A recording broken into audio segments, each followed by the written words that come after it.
LOK Publishing presents Heleron's Awakening. An Untold Tales of Kalda story. By Dan Zangari and Robert Zangari. Author's Foreword.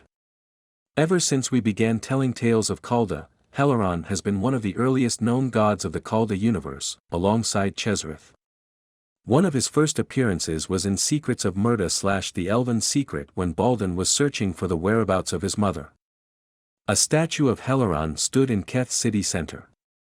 Though that statue was largely inaccurate, it did depict Heleron in the traditional form of a merman wielding his trident. Throughout our original iteration of Tales of the Amulet, we often saw our characters taking Heleron's name in vain. In fact, that has carried over into the current editions. While Corner was reliving the tragedy at Turgle, he was rebuked for swearing by the name of false gods. Even before writing The Prisoner of Tardalim, we knew we wanted Heleron to become a larger part of Tales of the Amulet. In the early outlines of the Wandslinger spin-off series, set alongside Tales of the Amulet, books 2 through 5, we wanted Heleron to play an influential role for the trilogy's climax. When we began working on The Prisoner of Tardalim, we knew we wanted to see Heleron escape that prison. Originally, he was going to be accidentally freed by Ilden, but that would have required Heleron to be imprisoned on one of Tardalim's outer levels. After careful consideration, and more planning about the prison's layout, we decided that wouldn't be feasible. So, we decided to put Heleron's escape during Tardalim's second incursion. Some of what happened in this story was alluded to during the viewpoints of Vaim and Orithis Ian in the main novel. That gave us a framework for developing the story. Although we began working on this story in late September 2020, we did not complete it until a year later. Robert had written the first 2 scenes when his wife went into very premature labor. Given the stress of a high-risk pregnancy, the birth of a micro-premature baby, and many visits to the NICU, Heleron's awakening had to be put on hold. Robert tried working on the story, but each time he tried to further it along the original outline he hit a brick wall. After a conversation with David Farland, Robert concluded that the trauma of his daughter's birth and the stress surrounding the first several months of her life had created a traumatic emotional link. After a half-dozen rewrites of the opening, Robert began to make progress. One of the main changes was to have Heleron imprisoned in the divine form granted to him by the Orb of Orvulish. After all, Orithis Ian had been in his unique form during The Prisoner of Tardalim. Progress began during September of 2021, and the story, which was intended to be only 12,000 words, was finished with an additional 8,000 words. We sincerely apologize for the long wait on this novella and the subsequent delay it has placed on our readers to start Book 2 of Tales of the Amulet. Thank you for your patience. We hope you enjoy the reawakening of one of Kalda's most feared beings. Dan Zangari and Robert Zangari. Salt Lake City, 2020.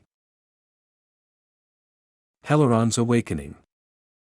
6438 CD. Tardalim. Blinding light assailed Heleron, while intense heat surged across his cerulean scales from snout to tail tip. It burned most intensely along the webbing of his hands and feet. He struggled to breathe, barely able to gasp. Nor could he blink. A force akin to pricking needles pierced his scales, then penetrated the flesh beneath them. Muffled and incoherent noises reached his ears, seeming somehow familiar. Were they words? Screams? The booms of eruptions? Where am I? Heleron did not recognize the strange light. And there was an odd absence of smell within the white void. But how had he come to such a place? Through the pain he searched his memories, but the answer danced just barely out of reach, barely beyond the cusp of understanding. Am I dead? He wondered. No. A god could not die. But am I a god? He struggled to grasp his identity as the light faded. Soon, the veil of forgetfulness began to lift from his mind, as if he awoke from a deep slumber. Once a mere Sini Shah, a chromatic blue dragon, he had been elevated beyond the others of his draconic breed. Yes, he now remembered, he was a god, the God of Orvu, the master of the oceans, father of the first Siniki Shah, and the creator of the Murderel, a superior breed of aquatic humanoid Chaldeans. He was the wielder of the Orb of Orvulish, and through his bond with it, all water on Kalda obeyed him. The light continued fading, and Heleron struggled to focus his eyes. Blurred humanoid figures stood before him, their fine details obscured by the glare. Like him, they had arms and legs, but unlike him, no tail. Nor were their faces elongated like his, or their heads adorned with horns. Their hands were smaller than a Kishaw's or a Murderel's. Not any of my children then. The sting of remembered death consumed his thoughts as he recalled a tumultuous battle on Soilnacht, resulting in his defeat and then capture. He had been killed, slain by that wretched Pla Shah, that accursed platinum dragon who led the Chaldean alliance. But death for Heleron was only a brief slumber. The battle had been brutal. Hundreds of thousands of his children and followers had been slain, Murderel, Siniki Shah, and humans alike.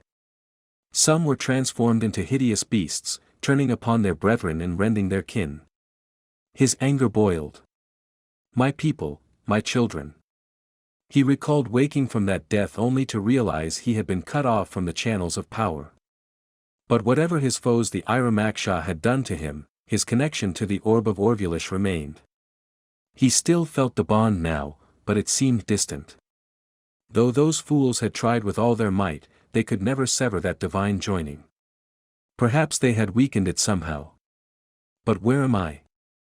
The light around him continued to lessen, winking out in some places. Noises became clearer.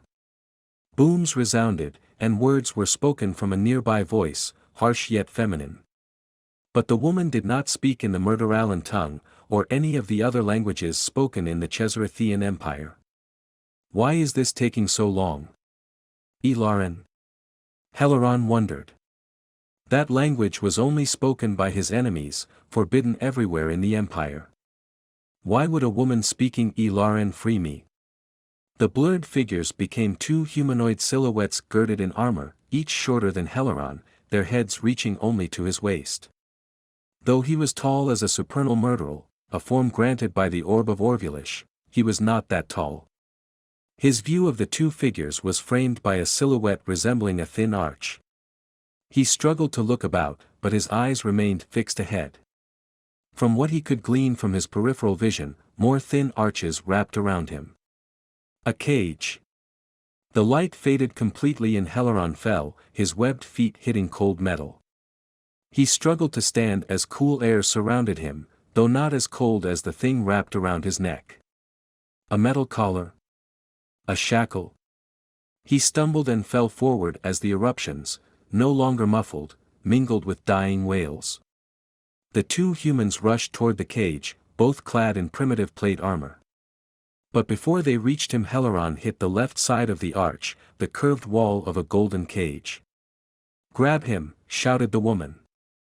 Heleron struggled to regain his feet, but he tumbled sideways and fell through the archway, his tail flailing limply and bouncing off the metal arch. Gauntlet hands seized him, and only his feet and scaled tail hit the stone floor. My lord, can you hear me? The man asked. He's still limp. The woman grunted and said a word that could only be a curse, though one Heleron did not recognize. We have to move him before we're overrun. Heleron wanted to furrow his scaled brow, but he still could not blink or move any of his muscles.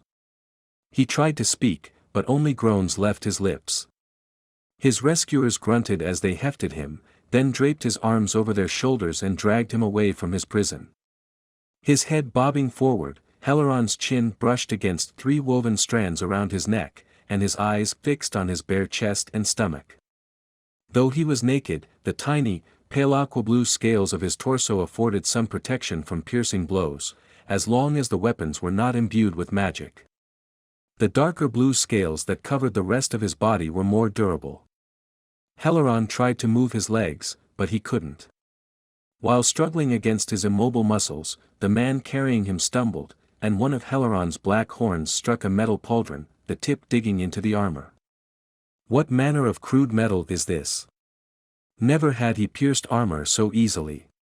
His head bobbed again, his eyes directed toward that golden cage. It hovered at the center of a small room made of white stone. "He's so heavy," the man groaned. "If only I were still enhanced." Eruptions of magic, battle cries, and the ting and tang of clashing metal poured into the stone room like a roaring tide. But where was he? He tried to ask, but only incoherent noise left his lips. His rescuers complained, lamenting the difficult task of carrying him to safety. Perhaps they should remove their armor, he thought. Though the metal plates were easy to pierce, they looked encumbering. Coupled with his increased weight in his divine form, it was a surprise the puny humans could move him at all. Best I become a man, like them. Heleron focused on changing his form, but something prevented the transformation. Was it the cursing? After awakening from death and discovering what the Iramaksha had done to him, he had continued the fight in his divine Murderalin form, as it was a far superior breed of humanoid, even greater than that of a Kisha. They were near the edge of the room when a nasally voice shouted in Elaran, and a violet beam tore through the man carrying him. The woman snarled, and Heleron fell toward the man. If his horn had pierced the armor, it would definitely not protect the man from a disintegrating blast. As Heleron fell, the woman let go of him. "How dare you!" cried the nasally voice. It was higher pitched than any other sentient creature of Kalda. Heleron's head bounced off the limp man, and his gaze turned toward the woman, who defended herself with a dagger against a winged creature in dull gray armor, glowing with the blue light of a Barshan barrier. A Tulladine. With a bizarre blend of features, the Tulladine was barely half the size of the woman, with a tail instead of legs. Though the Tulladine's torso was humanoid, its head was more aquatic. Instead of a humanoid mouth, a trunk ending in lips hung past its chest. The Tulladine's armor covered its entire body, even its wings. The woman grabbed the Tulladine's only weapon, an arm-length rod tipped by a twisted spike, all surrounded by a violet hue. The rod was undoubtedly a Tefisral, a device that harnessed the Su, or arcane channel of power. The woman and Tulladine wrestled over the rod, and a beam surged from the twisted tip, striking the floor beside Heleron. But the magic had no effect on the stone. Grunts and groans filled the room. The two continued to struggle over the rod, tilting back and forth, side to side. Amid their tussle, the Tulladine whipped its tail across the woman's face. The blow stunned her, weakening her grip and enabling the winged creature to regain control. The rod whirred, and a blast pierced the woman's abdomen. A horrified wail left her lips, and she staggered backward. "Lord Che-Cheese," she gasped for breath, collapsing to her knees. "Chesser," she landed near Heleron, mumbling incoherent nonsense. Still on the floor, Heleron felt strength returning to his limbs. But it was not enough. He had begun to roll when the Tulladine reached him. "You will go back in your cage," the Tulladine said, angling its whirring weapon toward Heleron. Violet light tinged Heleron's vision as he faced the Tulladine, the rod's tip aimed at his face. The noise intensified, then a burst of disintegrating magic engulfed him, and everything went black. Heleron blinked, awakening from death. That forgetful veil still lingered over his mind, but not as dense as before. He was still in that white stone room, lying on his side in the same spot where the disintegrating blast had pierced his face. Wings fluttered nearby, over his shoulder and behind him. The sounds of battle no longer raged outside. Had his rescuers been overrun, as the woman had feared? How did they break the seal? The Tulladine muttered. The cages should be tamper-proof. That Tefisral can't be that powerful. The creature's distracted, Heleron thought, wiggling his fingers. More of his strength had returned during his death slumber, though he was not restored completely. Could that seal have been the cause of his paralysis? He silently cursed the Iramaksha. "Hopefully, they have not taken more abilities from me." The Tulladine continued muttering as Heleron studied his surroundings. The woman was now completely limp. "I could use her." It wouldn't be the first time he had used a corpse as a puppet, but not by necrotic means. Reanimation through the channels of power was far beneath his divine abilities as granted by the Orb of Orvulish. A reanimation spell could be nullified, but not Heleron's precious gift. At his mental command, oceans parted before him, storms were quelled, clouds became torrential downfall, and glaciers removed themselves.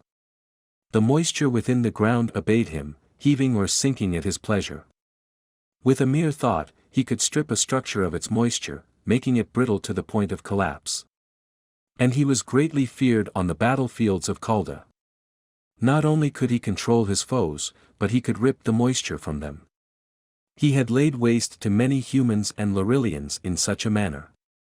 Even the greatest of the shackled fell before him, their metallic scales turned to dried husks. So he had gained the dread title, the Desiccator, the color of life. No particle of water was beyond his influence. But those miraculous displays of power were wrought when his bond to the sacred orb was strong. Now it felt weaker than ever. Wary, Heleron focused on the lifeless woman. He strained to fill her body with his will. If it's taking me this long to seize control, then moving her would be too taxing. Never had he felt so helpless, not even as a hatchling. That pitiful notion infuriated him.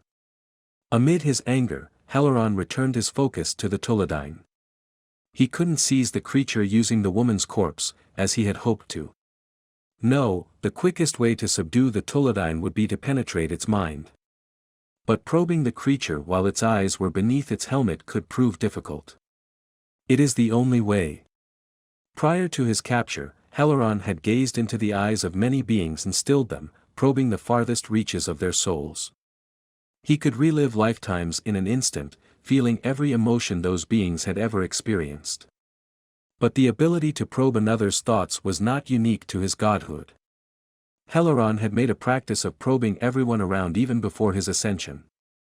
Not only could he absorb lifetimes of knowledge and experience, but he could discern who he could trust. Heleron focused on the stone beneath him, then concentrated on shifting his eyes to their natural state. The transformation occurred slowly, though it should have been instantaneous. This attempt could be short-lived. If he failed to probe the Tuladine, then he would undoubtedly end up on the floor with another hole in his face. Or worse.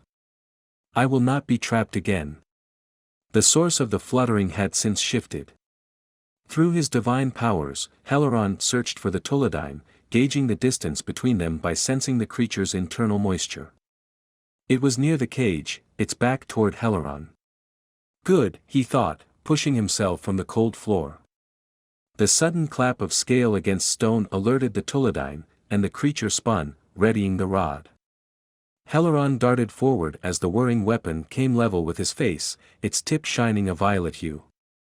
The droning noise grew louder as he reached for the creature's armored trunk.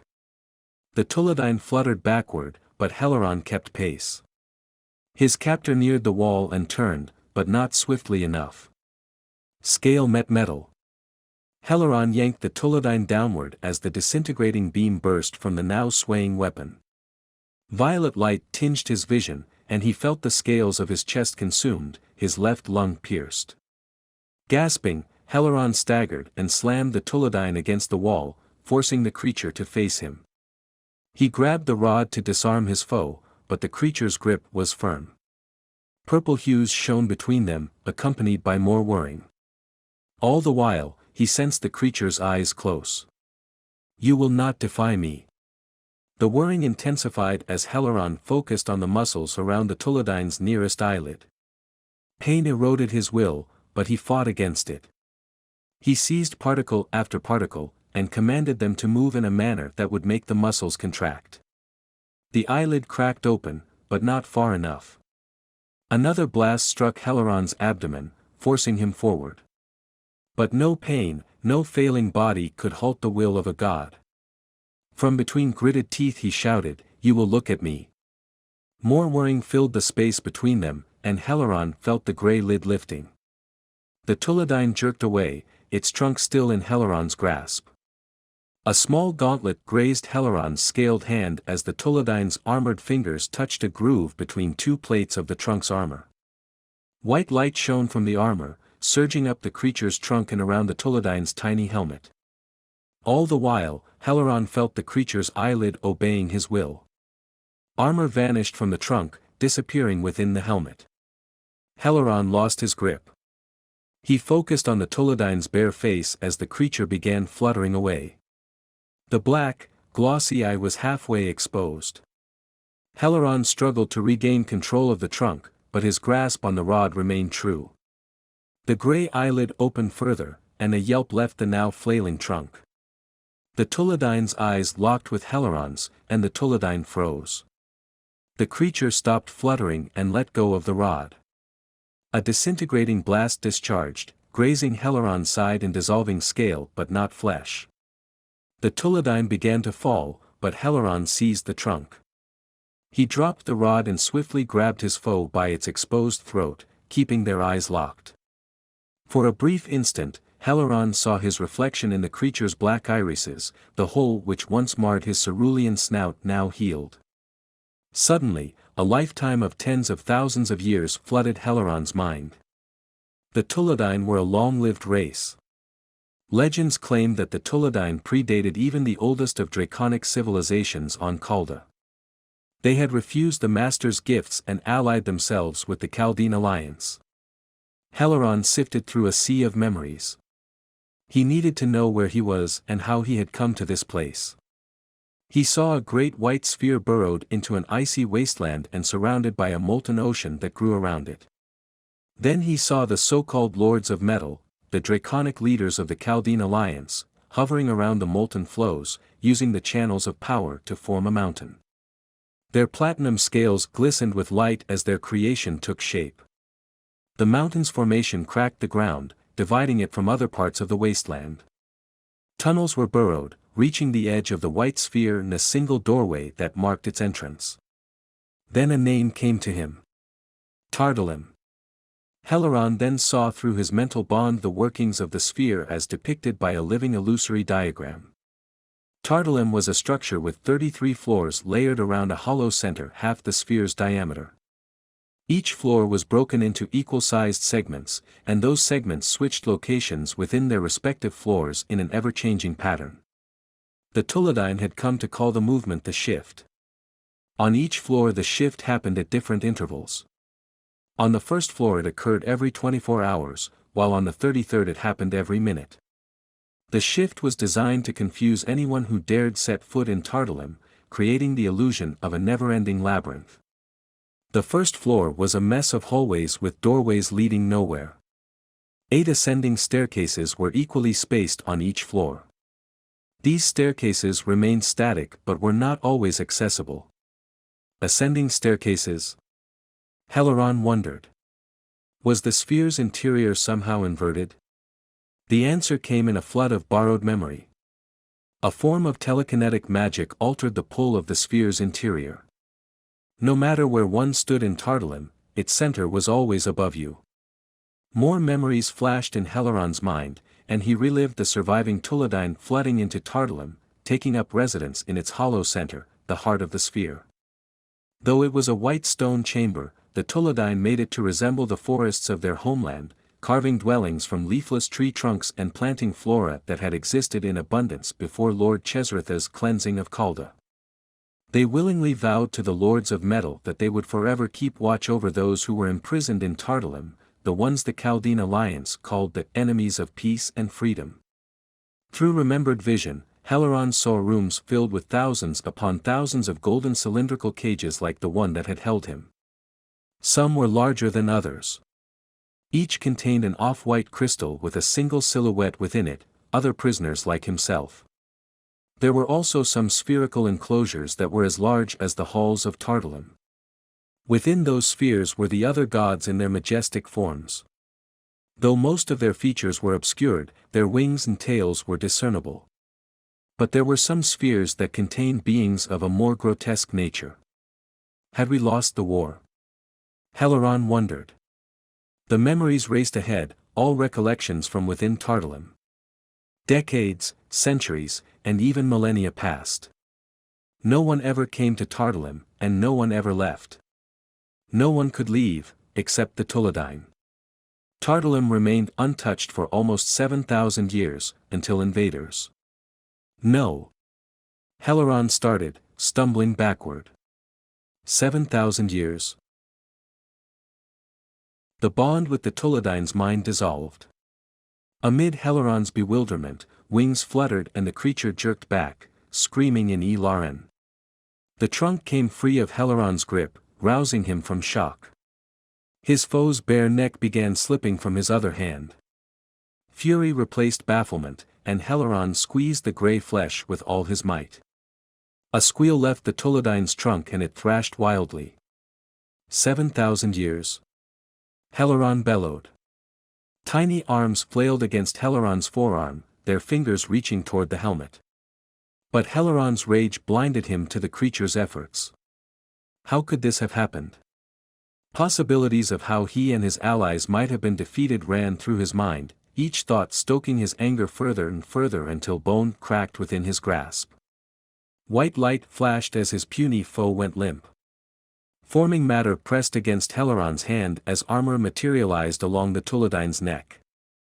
Its trunk was soon covered in armor as well, but the winged creature hung limp. Heleron sensed the flows of water within the Tuladine slowing. If it wasn't dead already, it would be soon. Heleron focused on the reformed armor, sensing the creature's stilled eyes. Squinting, he locked his gaze with the Tuladine, but their minds did not meld. Growling, he tossed his dead foe aside, and its armor clanged against the stone floor. Killed it too soon, he thought, glancing about. The doorway opposite his cage was covered in stone matching the rest of the room. How am I to escape now? From what he had gleaned of Tardalim, he knew he could not force his way through the stone. The water within Tardalim's walls, floors, and ceiling was immutable. Clever metallic beasts. Heleron considered his predicament and paced around the corpses. For being so primitive, his human liberators had breached a nigh impenetrable stronghold. They ascended nearly to the center, defying the shift, he whispered. According to what he had learned from the Tuladine, that was an impossible feat or, should have been. But the Tuladine had mentioned a Tefizral. Scrunching the nostrils at the end of his snout, Heleron turned to the dead woman. By her appearance she looked nothing like someone who would possess a Tefizral. Curious, he approached her, knelt, and began searching. Even with a simple touch Heleron gouged her plate armor with his claws. My, has the world regressed without us? The notion made him smile. The Chaldean alliance was wrong. Lesser beings needed domination, else they would never thrive. Something hard resisted Heleron's touch. He scratched at the chain links beneath the plate armor until a thin, off-white object fell onto the floor. Unlike the armor, it was unmarred by his claws.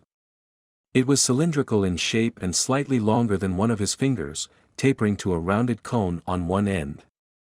If it were a Tefizral, it did not emit light. Perhaps it's dormant. Intrigued, Heleron picked it up and twirled it between his fingers. The object was smooth, and from what he could tell there were no seams. He focused on the supposed Tefizral, to sense the moisture within. If it were such a device, the mechanisms inside would undoubtedly.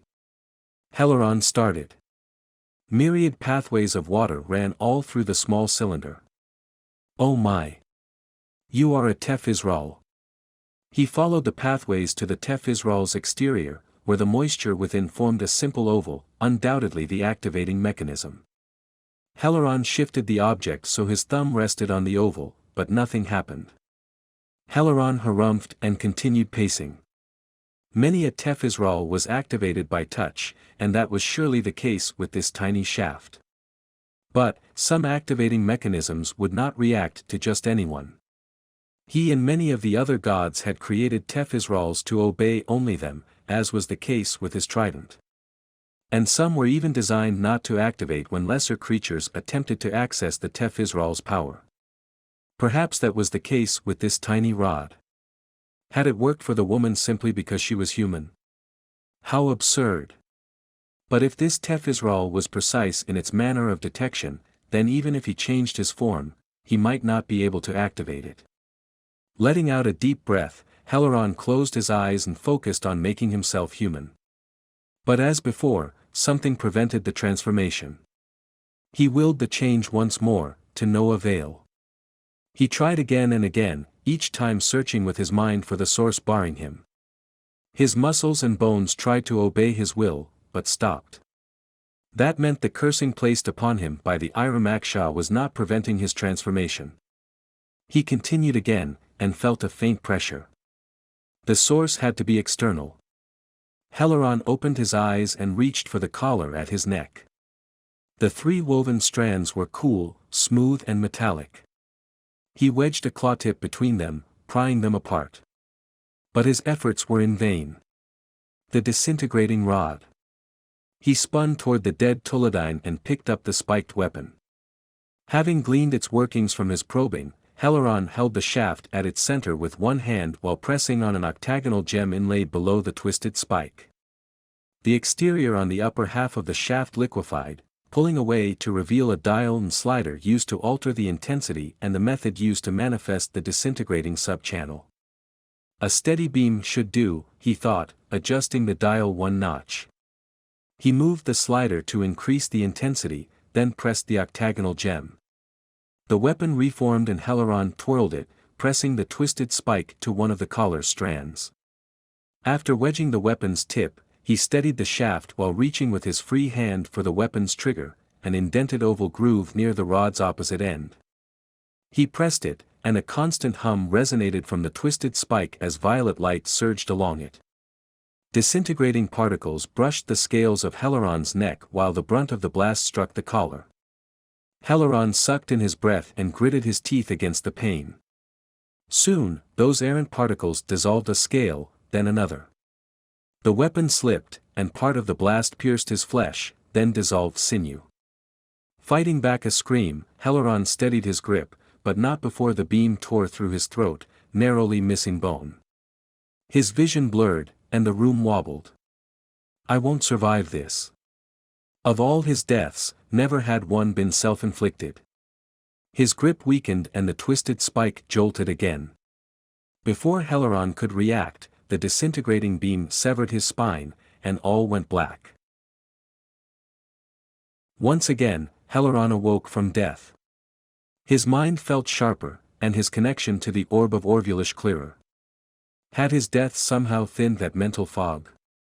The stench of charred flesh and burnt metal assailed his nostrils while faint winged beats reached his ears. Flinching, Heleron reached for the collar at his neck. One of the strands was severed and another partially dissolved. The third was almost untouched. He tugged at the collar but it did not give way. The wing beats grew louder and became discordant. Cursing inwardly, Heleron grabbed the Tuladine weapon. Not enough time to free myself. Not that it would have made a difference, the halls of Tardalim were too small for anything other than his divine murderal form, or that of a puny human. He rose swiftly, pointing the disintegrating rod at the now open door. Ever careful, he sidestepped across the room, searching for the moisture from the flock of Tuladine undoubtedly come to imprison him. He sensed their moisture more swiftly than before. Corpses were strewn across the hallway's floor, while 7 of the winged creatures fluttered above the dead, 2 approaching Heleron's chamber. Once near the wall that housed the door, Heleron pressed himself against the cool stone. He reflexively felt the moisture within the wall. Once innate, that ability was only now returning to him. Perhaps I can seize one of the Tuladine, he thought, focusing on the water within the lead Tuladine. He aimed his stolen weapon as the winged creatures fluttered into the room. Focused on the lead Tuladine's arms, Heleron pressed the oval on his rod. A constant hum accompanied a steady beam that shot across the room. Both Tuladines spun toward him, evading the beam while activating their weapons, the whirs of their rods louder than the constant hum of his. Purple light filled the room as Heleron's will surged through the lead creature. Within a heartbeat he seized the Tuladine's arms, commanding the muscles to turn the charging rod on its comrade. The seized Tuladine squealed a warning, and the other fluttered away, his weapon still trained on Heleron. The beam from Heleron's rod struck the stone, while his will spread to the Tuladine's wings. He seized control nearly as swiftly as he had sensed the moisture in the hull. Before either of his foe's weapons could discharge, he spun the seized Tuladine toward its comrade. But the free Tuladine's aim on Heleron didn't so much as falter. Heleron lunged forward as the violet beams sped through the chamber. One struck his left shoulder, boring through the joint, while the other grazed the free Tuladine's armored wings. Landing on his stomach, Heleron reached out to the other Tuladine now zipping toward him. The whir of its rod grew louder, and the twisted spike at the weapon's end soon touched the scaled crown of his head. All the while, his will filled the Tuladine. "You will not escape." He swam through the creature's arms and wings, then seized control. The Tuladine cried out in surprise as Heleron spun it on its ally. The blast discharged, striking the first Tuladine's helmet. Before the magic dissipated, it tore through the armor, but the creature's flesh remained unscathed. Propping himself on his uninjured elbow, Heleron held both Tuladine in place while stifling their vocal cords. "The others will undoubtedly come." Moisture zipped through the hall and toward the door. "Turn." The seized creatures obeyed, activating their weapons as two more armored Tuladine entered the space. "What is happening?" one demanded with its nasally voice. The other Tuladine spun and aimed its weapon at Heleron. "Stop him." Pushing himself up with his uninjured arm, Heleron activated his stolen rod, and a steady beam flew toward the newcomers. The reinforcing Tuladine were just as swift as their comrades and evaded the disintegrating blast. As they fled, Heleron willed his seized minions to flutter between him and his foes. Once on his feet, Heleron swept his weapon through the air, discharging a beam that followed the fleeing Tuladine. All the while, he reached for the moisture within them. After all, if he could control two Tuladine, his mental capabilities were undoubtedly returning. He could seize another, and hopefully another. Disintegrating blasts discharged throughout the room, but the Tuladine under his control absorbed the brunt of the blasts. Resting the third Tuladine took longer than he expected, but it soon succumbed to his will. "He's controlling them," shouted the lone Tuladine. "Seal the chamber." While the four creatures zipped around the golden cage, Heleron sensed another nearing him. But the Tuladine stopped along the wall, reaching for what was undoubtedly the mechanism to close off the chamber. "No." Heleron darted to the door, unleashing a disintegrating beam through the opening. The violet magic sped into the hall but was soon stopped as stone instantly covered the door. The moisture that should have been in front of him, beyond the door, was now to his right. Not only were Tardalim's halls capable of reorienting themselves, but so too were its myriad chambers. Rage swelled within Heleron and he unleashed a bellowing cry. Whirs escalated and he willed his captives to shield him. They absorbed the brunt of the blast, but parts of the magic flew toward Heleron's snout. The pain of dissolving scales stoked his fury. "Insolent Visak," he shouted, reaching his will into the Tuladine. The lone creature continued evading his captive comrades while charging his weapon. Heleron's will swam through the defiant Tuladine, moving through particle after particle of water until his mind touched every one. "Servitude is too good for you," he shouted, completely seizing a Tuladine. The winged creature fell beside the golden cage with a faint tang. Growling, Heleron willed the other Tuladine to hover while he crossed the chamber. He dropped his stolen weapon, extended his unmarred arm toward the limp Tuladine, and willed its moisture to him. The creature buckled as its body pressed against its armor. Particles of water began seeping through the thin plates, manifesting as a faint mist. It wisped through the air, gathering near Heleron's outstretched palm. All the while, a thin wall of water began to form between the plating and the Tuladine's aerating flesh. The mist continued flowing and the wall of water thickened, the particles moving slightly faster than they had in the beginning. But the process was still slower than it should have been. Though his connection to the Orb of Orvulish had become stronger, it was not perfect. Perhaps it was not his deaths that lifted the fog veiling his mind. Could it be I only need time to recover?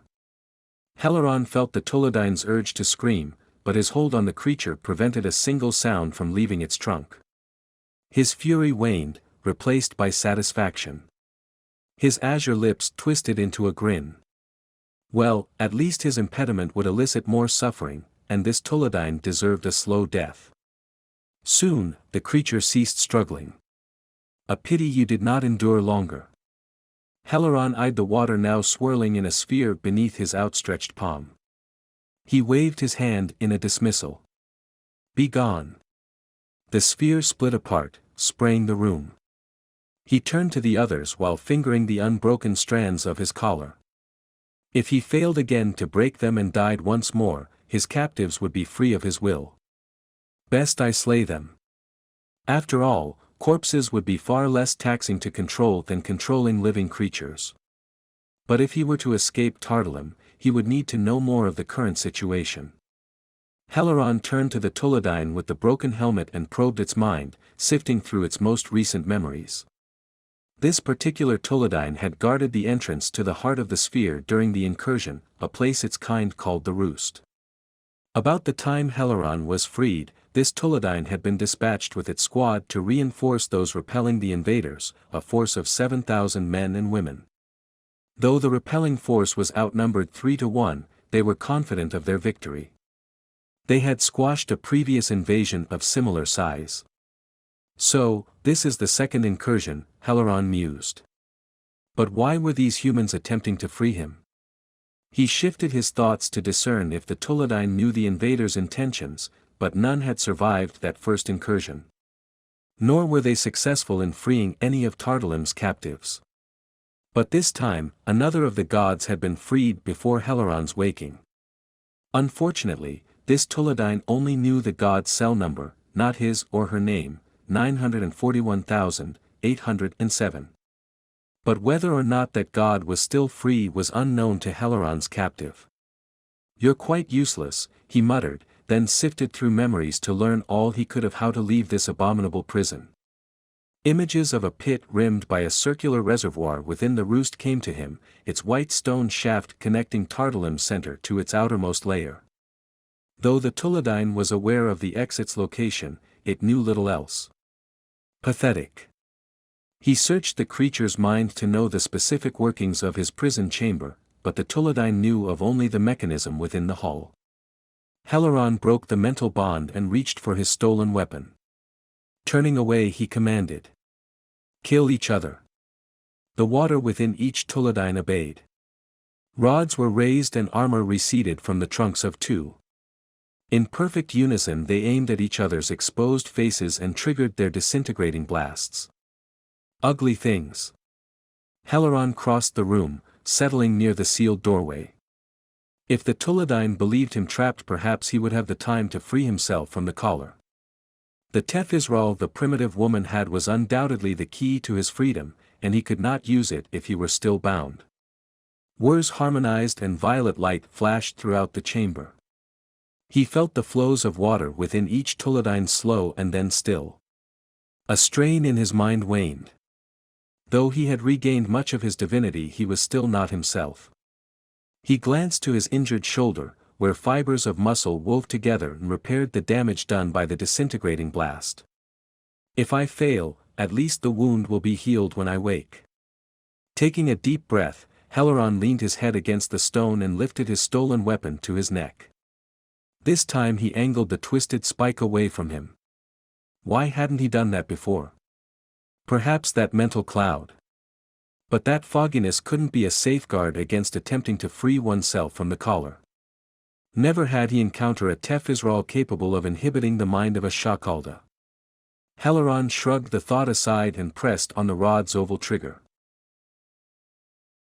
Nearly all the scales along the right side of Heleron's neck had dissolved when the rod's constant hum was accompanied by a faint ting of metal hitting scale. Clarity flooded into Heleron's mind, and he lifted his thumb off the trigger. The shackle rolled down his scaled chest, the woven strands tinged with violet particles. Standing, Heleron brushed his neck. He had not dissolved flesh as he had before. Raw tissue began hardening as his body started the regenerative process to recreate his scales. He glanced to his nearly recovered shoulder, and it too was growing scales. Neither wound was serious enough to be an issue while masquerading as a man. Heleron willed himself to change, and brilliant cerulean light burst from him. Skin replaced scales while horns shrank and became strands of hair. His snout pressed into his skull and his limbs shortened. The floor beneath him cooled as he completed his transformation. Though he was shorter than in his Murderallan form, he was still tall for a man. Hurrying across the chamber, Heleron knelt where he had dropped the supposed nullifying Tefisral. But to his surprise, the device did not change when he pressed the activating mechanism. Keyed to something besides form. He rubbed his thick black beard and narrowed his eyes. Heleron willed one of the Tuladine to take the Tefisral, but it still did not change. He turned to the dead man lying nearby and reached for the moisture within the corpse. The water obeyed almost instantly and the dead man rose to his feet. Besides the gouge in his armor, he had a hole bored through his chest. Activated, Heleron commanded. The corpse tried, but the Tefisral still did not change. If Heleron could not activate the device and neither could the Tuladine or a human corpse, then the Tefisral's safeguards had to be quite specific. It was possible that the Tefisral was keyed to work for only certain species. If this was the case, then even changed into the guise of a man, Heleron couldn't fool the Tefisral. It would still view him as shackled. No matter what form he took, not even he could alter the hereditary material that defined his lineage. This manner of safeguard was uncommon, but feasible to create. Another of the divine pantheon, Krilakos, had done something similar with a gate deep within her domain. Only specific Tirmel Shah of her lineage could even make the gate manifest, let alone open it, and then, only females. Perhaps he needed a living human to operate the Tefisral, as that is what had used the device to free him. Or at least, something that appeared living. Heleron studied the corpse, but with the dead man's heart disintegrated it would be impossible to give him the appearance of life. He turned to the dead woman who had a hole bored through her abdomen. She might do. Focused on the corpse, Heleron willed her heart to beat. The woman's blood began to flow, spurting from the wound in her stomach. Several of her arteries had been disintegrated, their ends cauterized along the wound by the violet magic. He willed her lungs to compress and expand. Heleron's will swam through her, following her blood to every part of her body. His concentration on his puppets waned, and he lost control of a Tuladine. The winged creature fell beside him, limp. Give the Tefisral to her, he commanded the dead man. Once the woman touched the activating mechanism, the off-white rod elongated to twice its length and its surface rippled. Ridges formed from tip to tip, their texture turning to gleaming red metal. Between the metallic ridges were the characters of the Larillian language. Why would this Tefisral be inscribed with Larillian? Several of the woman's veins began to collapse. Heleron pushed the confusion aside and willed the woman to the barred door. She pressed the rod to the stone, but nothing happened. Perhaps beside the door. Heleron searched the stone on either side. As in the hallway outside his chamber, moisture was clustered together to his right in what was hopefully a mechanism. He willed the woman to press the rod to that area, and the stone liquefied, receding to reveal a mess of interconnected green luminous lines. If only the Tuladine had known more. Heleron touched one of the lines. A faint pressure emanated from it, tingling his flesh. One of the woman's cauterized arteries burst, and blood sprayed from her wound. Spinning, Heleron willed the blood to flow back through the gaping wound. He shifted his entire focus to her, looking for where her blood should have flowed if she were whole. Amid his searching, metallic clangs resounded beside him. There. He commanded the cauterized flesh to open, and blood swirled back inside her lifeless body. Heleron glanced to the Tefisral, which was unchanged. He willed the woman to the lines, pressing the nullifying Tefisral against them. The chamber dimmed. He willed her to retract the Tefisral and the light returned. She touched the device to another line, but nothing happened. At her third attempt the golden cage fell to the floor. When she lifted the Tefisral from that particular line the cage resumed hovering. She continued pressing the Tefisral against the lines, but none opened the door. Heleron felt another of the woman's arteries about to burst. I have to hurry. Once he located the other cauterized end, blood spurted from the wound. As before, Heleron caught it and twirled the red stream through the gaping opening and back inside the corpse.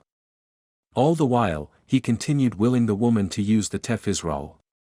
But even after nullifying the functions of each line, the doorway remained blocked. Each has a specific purpose, he thought. Brow furrowed, he glanced to the wall. Could one of those lines control the immutability of Tardalim's structure? Or perhaps the mechanism that turned the chamber? If so, then he could realign it with the hull. He commanded the woman to touch each of the lines, and each time he pressed his will into the chamber's walls, floor, and ceiling. Another artery in the corpse was about to burst when something akin to gears and cogs above him became mutable. Heleron reached his hands into the air as if clutching the mechanisms. His arms reflected the mental struggle, but the gears began churning. He had turned the chamber nearly a quarter of the way when the woman's other artery burst. Though his bond with the Orb of Orvulish was growing stronger, it was not strong enough to maintain the woman's appearance of life and turn the chamber. The stone veiling the door began to move, revealing a glimpse of the corpse-ridden hallway. Nearly half the doorway was clear when Heleron felt the immutable change above. He glanced to the dead woman as the Tefisral shifted back into its simplistic form. No. He lunged for the opening, but it was too tight to squeeze through. But he had to escape. He could not remain trapped for all eternity. Stone scraped his skin as he pushed himself through, moving sideways. Luckily, human flesh was quite malleable, unlike the scales of his murderallen form. He reached his lead arm into the hall, bending his elbow to push on the outside wall. Heleron had squeezed partway through the opening when a faint ping sounded within the chamber, not unlike what heralded the shift, or so he had gleaned from the Tuladine. The sound was accompanied by a dim orange hue on the edge of the doorway. If what had kept him trapped was like the shift, then the orange light began to darken. A pang of fear struck Heleron and he struggled to squeeze farther into the opening, his skin tearing from his chest. If he did not make it into the hall, he would be torn asunder. That orange hue became vermilion as part of Heleron's bloodied chest cleared the stone. He fought the urge to reach his other arm through, such a gesture would only expand his chest, further wedging him into the doorway. A double ping sounded from within the chamber and Heleron unleashed a bellowing cry. Flesh tore from his back. He fell into the hallway as his prison chamber rotated, once again cut off from Tardalim. Heart pounding, Heleron landed among the corpses. His heavy breathing was the only sound within the hall. The Tuladine that had trapped him must have fled. But where? The three-story hallway was as wide as it was tall. Both its ends were blocked, sealed off by the shift. If he were to escape, he would have to reclaim that Tefisral. He considered his predicament and glanced about the corpses. Several Tuladine lay nearby. You will have to do, he said to one, filling the winged creature with his will. It fluttered from the ground, and Heleron moved it toward his prison chamber. He willed the Tuladine to touch the wall, and the stone liquefied, receding to reveal a niche with rows of glowing words in Elaran. Open it, he commanded, and the Tuladine pressed a row reading, Release Lock. The doorway was soon unbarred, and Heleron reached his will into the stony chamber. He would not step inside it again. Soon, his lifeless puppets emerged. All looked the same except for the woman, who was gaunt and pale. Heleron stepped toward her and took the nullifying Tefisral. He twirled it between his fingers while studying it. Seems I'll have to find another to wield you. There were many among the dead that Heleron could use to operate the nullifying Tefisral. As before with his liberator, he gave a dead man the mimicry of life. The soldier had perished by less invasive means, but that was no guarantee Heleron could maintain the control needed to operate the nullifier. Luckily there were plenty of dead humans around. Since leaving his chamber, Tardalim's shift should have occurred at least a dozen times, as he was on the 32nd floor. But not a single shift had occurred. Undoubtedly an attempt to keep me in place. Having changed back to his Murderallen form, Heleron stood with the dead soldier at a corner where the hallway ended. Several dozen Tuladine hovered behind them, weapons ready. The nullifying Tef Israel had since transformed, and the dead man prodded the wall where Heleron supposed another panel was hidden. All the while, Heleron studied the Tef Israel. What magnificent safeguards, he muttered. Who had created this Tef Israel? Though it was engraved with a language of his enemies, its design felt both Larillian and Chesrethian. Another opening was revealed, nearly identical to the niche inside Heleron's chamber.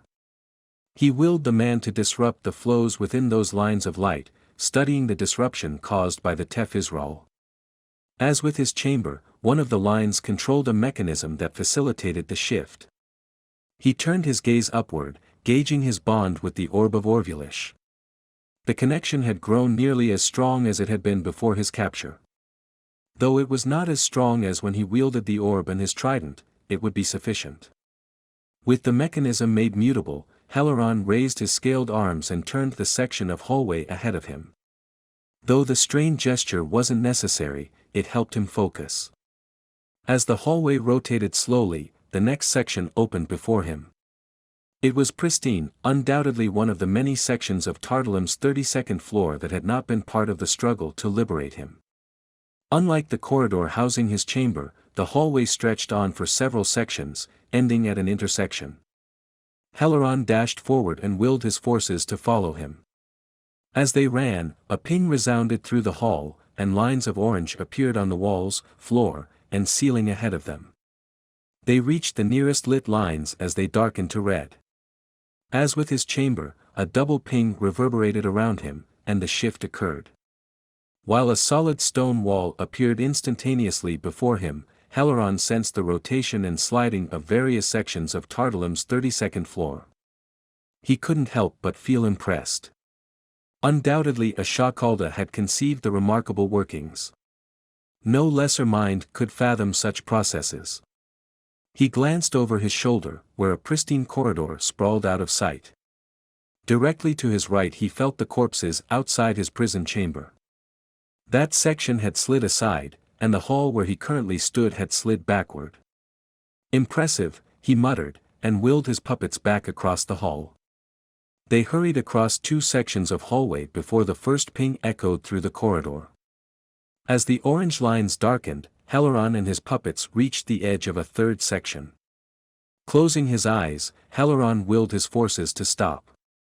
If he wanted to escape, he couldn't run about aimlessly. While the double pings resounded, Heleron reached for the moisture around him. In his mind's eye he could see the various corridors and the chambers that held his kindred. Some were trapped in their natural and majestic forms, while others wore the appearance of lesser beings. But several were clothed in the divinity granted by their orbs of power.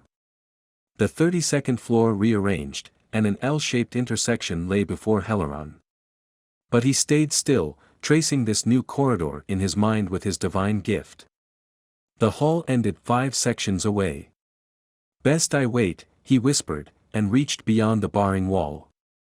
He swam through the various sections, searching for one of the ascending staircases. The shift's single ping sounded in the hall, but Heleron kept his focus on his search. Before the ringing of the double pings faded, the stench of charred flesh and burnt metal assailed his nostrils. Heleron started, opening his eyes. A bellowing cry echoed down a corpse-littered hall ahead of him. Hundreds, and perhaps thousands, of bodies were strewn across the floor. Some were piled atop each other, with the Tuladine in their unique armor speckling the heap. He steadied himself while faint booms bounced off the walls, accenting the bellows. "Have I found my would-be rescuers?" Wary, Heleron willed his senses through the corridor. Around a bend he felt the moisture of several hundred living humans and an immense being facing an army of nearly 100 Tuladine. His rescuers' ranks were rapidly diminishing while his captors lost little. He glanced over his shoulder, but the section of hull behind him was blocked. Had the change been coincidence? Or had the last shift been a means to trap him? From what he had gleaned from his probing, the Tuladine had such capabilities within their roost. He waited, observing the battle through the moisture of its participants. But the shift did not come. He reached beyond the barred hull behind him, sensing the moisture within Tardalim's walls. Soon, the section behind him slid. They have trapped me. If he were to escape, he would have to face those Tuladine. But the 24 puppets would not be a match. So be it, he grumbled. With rage building inside him, Heleron walked among the dead. He washed his will across the human corpses, willing the least damage to stand. Though they were larger than the Tuladine, controlling them would be less taxing than controlling the living. Heleron stepped around an armored Tuladine and willed one of his fresh puppets to take its weapon. He did the same for each winged corpse he passed. Heleron raised nearly 50 corpses before his mind began to strain. He took the Tef Israel from the animated corpse beside him, relinquishing control over the man's heart and other organs. The weight lifted from his mind, but only slightly. I will have to enhance my bond, he thought. But why hadn't he considered doing that before? Surely the collar in his imprisonment had stifled his wits. He shrugged the thought aside and willed the corpse beside him to grab a disintegrating rod. Once near the bend in the corridor, Heleron sat on the stony floor and closed his eyes. He brought the tips of his claws together and formed the first symbol of Orvu, touching thumbs, foreclaws, and smallest claws together. A surge of awakening flowed through him. Heleron formed the next symbol, and the next, each intensifying the divinity within him. The strain on his mind faded, and an omnipresent awareness washed over him. With his mind aflame, Heleron sent his army running. He saw through each of his puppets as if their eyes were his own. Dying wails filled the hall but were soon overshadowed by a booming, masculine voice. You fools cannot slay me. Several sections ahead of the bend, the Tuladine fought the god of terror, Orithisian. Like Heleron he too was shackled, chained in his divine form, a towering, lanky, 8-limbed monster covered in black flesh thicker than scale. His elongated head was riveted with orange gills that misted a haze of the same color, a substance that would madden lesser beings. Orithisian's lanky body was marred with divots and holes undoubtedly caused by the disintegrating magic fired from the Tuladine weapons. Tuladine fluttered about and unleashed violet blasts toward Orithisian's oblong head while some focused on a multicolored dome of light beneath him. Heleron readied his puppet's rods, and each weapon glowed with violet light. Disintegrating beams sailed through the air, followed by whizzing bolts. Several Tuladine were struck, and one's barshan shattered. Many of the winged things spun and shouted commands in Elaran to attack Heleron's forces. The puppets unleashed more bolts and redirected their beams, but were struck in kind. Yet none fell. Heleron willed his puppet Tuladine to zip about. Orithisian's black, plaited tail swept through the air, and Heleron wove several Tuladine around it, using the tail as cover. What is this? Orithisian demanded. He glanced at the controlled Tuladine, but continued swiping at his captors. Have these pitiful humans freed another god of Kalda? Orithisian cackled and caught a Tuladine with one of his middle arms, squeezing the winged creature. Meanwhile, Tuladine zipped about, while disintegrating blasts crisscrossed. The hall soon became filled with violet light. As his forces advanced, Heleron reached out to the nearest defending Tuladine. He seized the creature's wings, stilling the water within its muscles. The Tuladine plummeted to the floor, striking the stone with a clatter soon drowned out by Orithisian's bellowing cries. Heleron redirected the steady disintegrating beams to the seized Tuladine, tearing through barshan and armor within a heartbeat. Sensing the creature's death, Heleron focused on another. It too was slain swiftly. One by one his captors fell. The Tuladine had since ignored the humans cowering within their multi-hued barshan, only 12 remained. From what Heleron sensed of their flowing water, 7 uttered incantations to manifest the channels of power. All the while, more Tuladine fell to the 2 gods. Orithisian struggled to swat his foes, managing to catch another Tuladine when Heleron's 12th victim fell. 3 more of the captors fell, then high-pitched cries for retreat filled the hall. The remaining Tuladine evaded Heleron's assaults, weaving around Orithisian. The god of terror swatted at the winged creatures but failed to catch another. Orithisian spun as Heleron redirected his minions' rods to the fleeing Tuladine, which were now 3 sections away. What cowards! Water flowed beyond the walls of the corridor while Orithisian darted after the Tuladine. Double pings resounded, then Heleron felt the shift occur. A solid wall appeared in front of Orithisian, and the god collided with the stone. He slammed several of his black hands against the wall, screaming and cursing in the one true tongue. Heleron relaxed his forces and rose from the ground, glancing over his shoulder. The wall behind him had not moved. He hurried around the bend and toward his puppets, which were gathered by the 12 survivors. Their multicolored dome vanished, and a woman in plaited robes stepped toward the dead puppets. Her dark copper-brown hair was pulled back, her bangs matted from sweat above the oval of her dark olive face. Her thin lips were parted, and her eyebrows arched in a quizzical expression. "Who has raised you?" she asked a corpse, narrowing her brown eyes. Heleron shouted his name and titles while the humans muttered about a god of the oceans. But that was not a title Heleron was ever called, at least not during his reign. Oceans were only part of his dominion. No, he was the god of Orvu.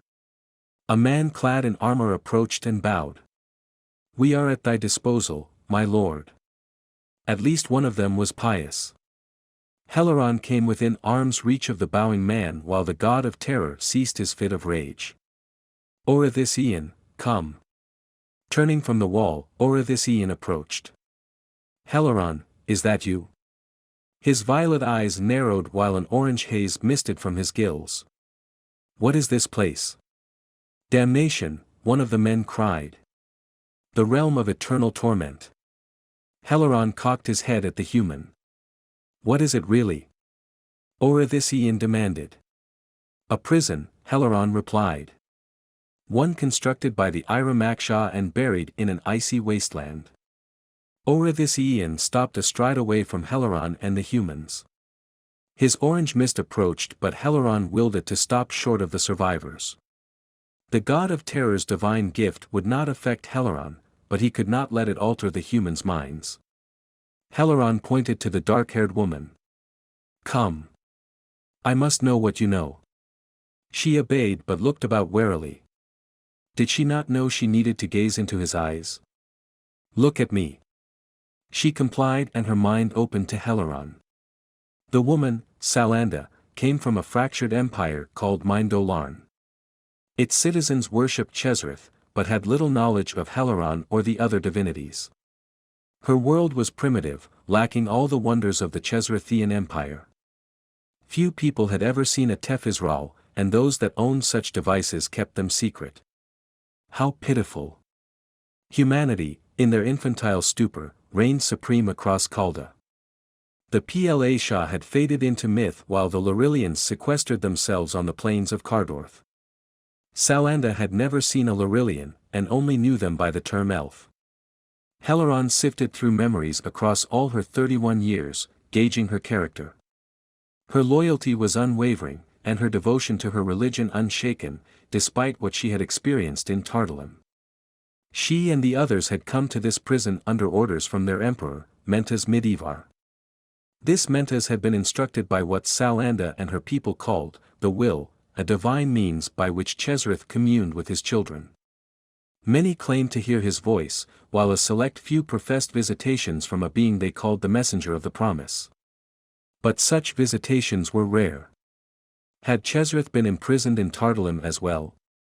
If so, how had his mind broken free of that white void? Of all the gods, Chezareth was the most gifted, the right hand of the master. Heleron's conundrum evoked a mess of memories from Salanda. From what she understood of her religion, Chezareth had been taken from Kalda, like the other gods. However, Salanda and other Mindolarnians believed he would return in all his glory. Heleron probed her further on the matter, evoking a phrase, "May the crimson eye remain hidden for all time." Intrigued, Heleron sifted through Salanda's memories of this crimson eye. "Are you also cut off from the channels of power?" Heleron nodded, but kept searching Salanda's mind. Orithisian commanded one of the men to turn to him, and Heleron supposed he too was probing the Mindolarnian's thoughts. Unfortunately, Salanda knew little of this crimson eye, only that it had imprisoned Chezareth and his posterity except for the goddess Kutharn and 3 others. But their survival was a mystery to her. "Interesting," Heleron muttered and glanced away. Salanda gasped. "Wah, what was that?" She shook her head and brought a hand to her forehead. "I probed your mind," Heleron said, and extended the nullifying Tefisral to her. "I am entrusting you with this. I cannot wield its power unless I simulate life." He gestured to his puppets, "and that is quite taxing." Salanda nodded and took the Tefisral. "How can you humans not know me?" Orithisian bellowed. "How long have we slumbered?" "Over 7,000 years, Heleron replied. More mist billowed toward him, and he willed it away. "Your corsifage is irksome."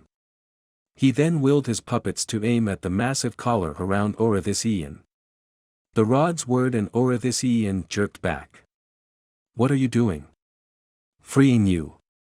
Orithisian stilled while disintegrating beams shot to his neck. But his black flesh did not dissolve as much as Heleron's scales. The woven strands were soon severed, and they fell to the stone floor with a resounding clatter. Heleron willed his puppets to stop. "Now choose a different form." A bellowing harumph left Orithisian's black lips, then he burst with orange light. The humans shielded their eyes, but Heleron watched as the silhouette of the Khantazran form shrank. Orithisian's middle arms receded into his back and his oblong head compressed. The god of terror, now a burly man, knelt within the fading light. Rising to his feet, Orithisian stood as high as Heleron's shoulders, his blonde hair mussed and his light skin scarred from the battle. Unlike Heleron in his human form, Orithisian's chiseled face was smooth, his lips thin and his nose short. "Would you care for some armor?" Heleron asked, willing one of his puppets to the naked Orithisian. With a voice matching his physique, the god of terror replied, "I'd rather not be impeded." He leaned forward and took the disintegrating rod from the puppet. "Do you have a plan for our escape?" Heleron shrugged. "I know where we must go, but getting there could prove difficult. I've yet to devise a means to navigate this labyrinth." Orithisian approached, displeasure plastered on his face. He gestured to the humans. "Do they know how?" "Those that would know are dead," Salanda said. She turned to Heleron.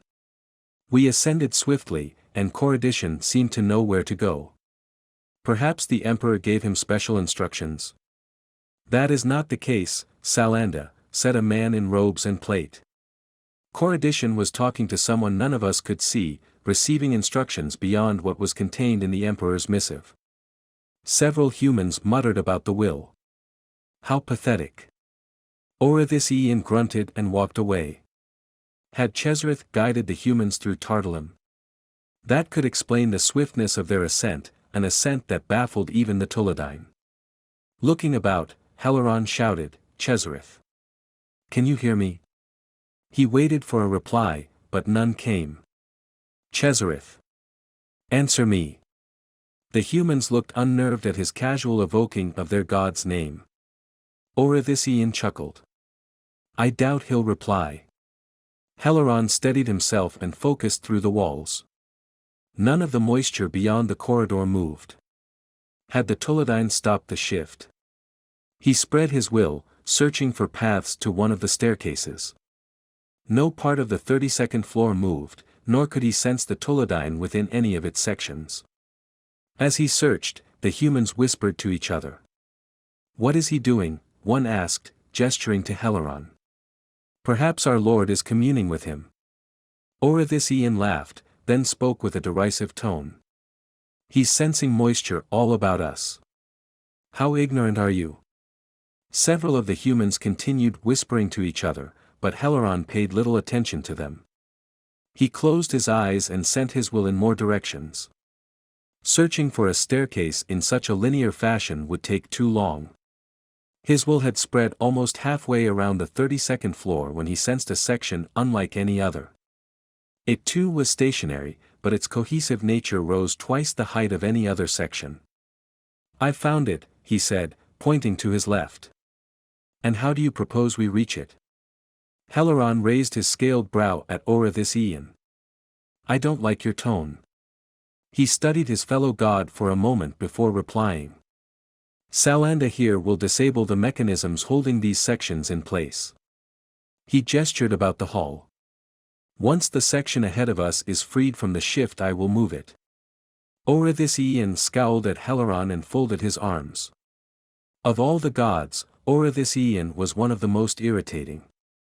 Why he had been chosen above all other coffee shop baffled Heleron. There were others of that breed better suited for divinity. "Come," Heleron said to Salanda. "I will show you what must be done." As they neared the stone wall where the Tolodine had fled, moisture beyond the halls began to slide and rotate. The corridor where Heleron and the others were gathered hadn't changed, and he felt them move as one. But instead of stopping briefly, the various sections continued moving. The staircase he had found was drawing closer and closer. Though he could not feel the movement with his natural senses, his bond with the Orb of Orvulish showed that the corridor where he stood whirled across Tardalim's 32nd floor. Had the Tolodine accelerated the shift? Salanda neared the part of the wall which housed the hidden mechanism and did as Heleron instructed her. The section beyond the wall ahead of them stopped, and Heleron raised his hands while willing the moisture within that part of Tardalim to rotate. Somehow, either from the nullifying Tefisral or by one of the prison's mechanisms, this new section began to move in tandem with the long corridor. A snicker reached Heleron's ears, coming from Orvulish. "Does waving your hands truly improve your precious gift?" The new section appeared before Heleron could reply. Not that he cared to dignify his fellow god with a response. Armored footfalls roared behind him, and soon the puppets and the living hurried past and into the new section of hallway. Heleron followed them and closed his eyes. They sped past the staircase he had found. "Is there something wrong, my lord?" asked Salanda. Her armored hand brushed the scales of Heleron's arm. "You dare touch a god?" Orvulish demanded. Heleron opened his eyes and glanced to Salanda. Her eyes were fixed on him with a yearning devotion. "The Tolodine have accelerated the shift," Heleron said, sighing. "The change is constant." He pointed in the direction where the staircase had been. "We've long since passed the area where I hoped we would ascend." Several of the humans began muttering about their predicament. "What can we do?" Salanda asked. Heleron closed his eyes again. They were near another staircase, but they soon passed it. "I say we press forward," Orvulish said, the clap of his bare feet against stone heralding his departure. Many of the other humans followed the god of terror across the corridor. But Salanda and two others remained beside Heleron. Still reaching out with his mind, Heleron studied the movement of the sections around him. Though they moved in a chaotic manner, there was still a faint pattern to the shift. Tardalim's workings were akin to waves moving across the ocean, though each wave was different, each would always dip before cresting. Heleron's mind raced with calculations while he expanded his awareness. And then he discerned the pattern. He played the various movements out in his mind, farther than they actually occurred. The large section eventually touched one of the ascending staircases, its length perpendicular to the hall at the foot of the stairs. "We wait," Heleron said. "And we move backward." He turned to one of the nearby men and pointed to Orvulish. "Retrieve him." He led Salanda back across the corridor while her companions fetched the others. "Have you discerned a means for our escape?" Orvulish asked, doubtful. Heleron nodded. "We will collide with a staircase shortly." He pointed to the wall ahead of him. "It must be timed perfectly." He explained his deductions and the humans marveled amongst themselves. "He is a god," one muttered. Others expressed similar sentiments, which drew a scowl on Orvulish's face. His upper lip twitched, but he soon turned away. "Jealous, Orvulish?" Heleron asked. Salanda opened the niche in the wall as Heleron had commanded her. She stood ready, the Tefisral held just above the lit line that would negate the shift. "The time is nearing," Heleron said, sensing the staircase approaching. The humans watched with eager anticipation while Orvulish paced behind them. Heleron's heart quickened. She better react in time. If only he could operate the Tefisral, then he could ensure their escape. But now his fate was left in the hands of a human, and that terrified. "Now!" Salanda slammed the Tefisral into the niche. Heleron held his breath, his awareness fixed beyond the walls. Sections of Tardalim's 32nd floor whirled past, but Heleron and the others remained at the staircase. With his trepidation fleeing, Heleron threw his hands into the air, turning the moisture within their section of corridor. Cheers from the humans echoed off the walls as the new hall appeared. A staircase, as wide as the halls of Tardalim were tall, rose along the right. Faint pings echoed down the steps, undoubtedly the klaxon to herald the shift on the 33rd floor. The silence between the noises was brief. The humans ran to the stairs, all except Salanda. She waited for Heleron to join her before she followed them. Perhaps she's not just a puny mortal after all. Heleron wheeled his puppets ahead of the humans, and corpses climbed or fluttered up the stairs. If the Tuladine decided to ambush them, he would not be caught off guard. Each of his puppets held their thumbs above their rod's triggers. "And where to next, my lord?" Orvulish asked mockingly. Heleron gave the god of terror a sidelong glance. "We have one more floor to ascend before we can enter Tardalim's heart. From there we can escape, but we must keep at least one of the creatures alive." Orvulish snorted. "Surely we won't be able to stroll into our captor's stronghold. Leave that to me." When Heleron and Salanda neared the highest step, a set of double pings faded into silence. He wheeled his puppets beyond the landing atop the 33rd floor, and the humans followed. Heleron waited for the heralding ping, but it did not come.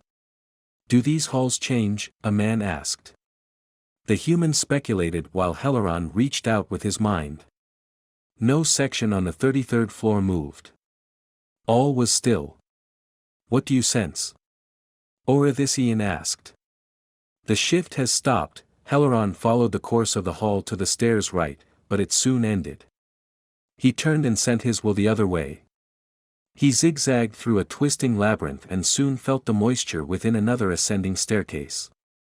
"The path is clear to the roost," he said, clenching his jaw and pointing left of the stairs. "But I feel a trap has been set." "Or perhaps they realized the futility of their efforts," Orvulish said, a smug grin on his chiseled face. "No, this has to be a trap. The shift had been occurring as it should until they reached the landing.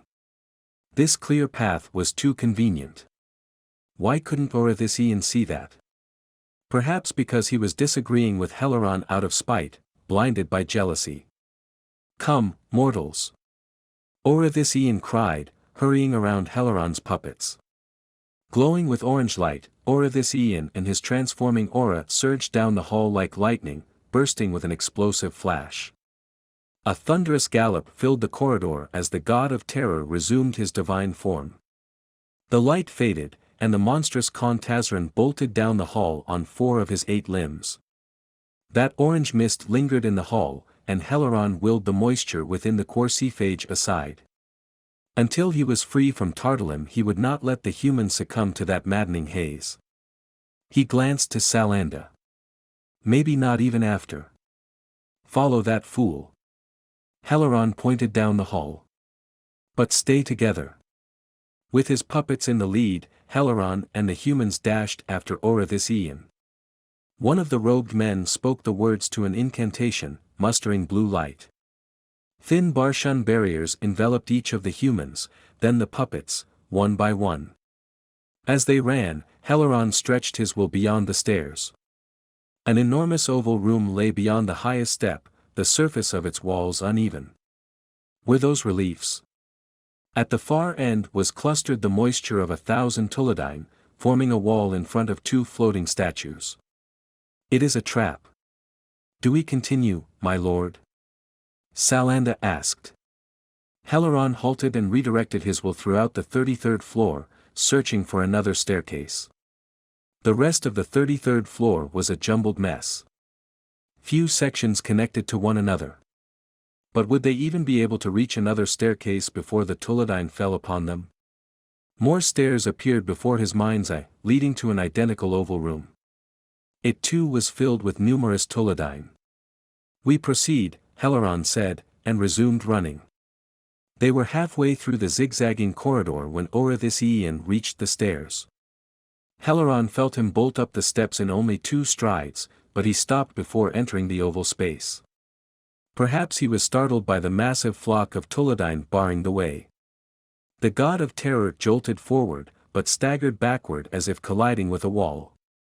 Though no wall was before him. Heleron felt the flock of Tuladine ready their weapons in unison, each pressing the triggers of their rods. Orvulish threw himself backward.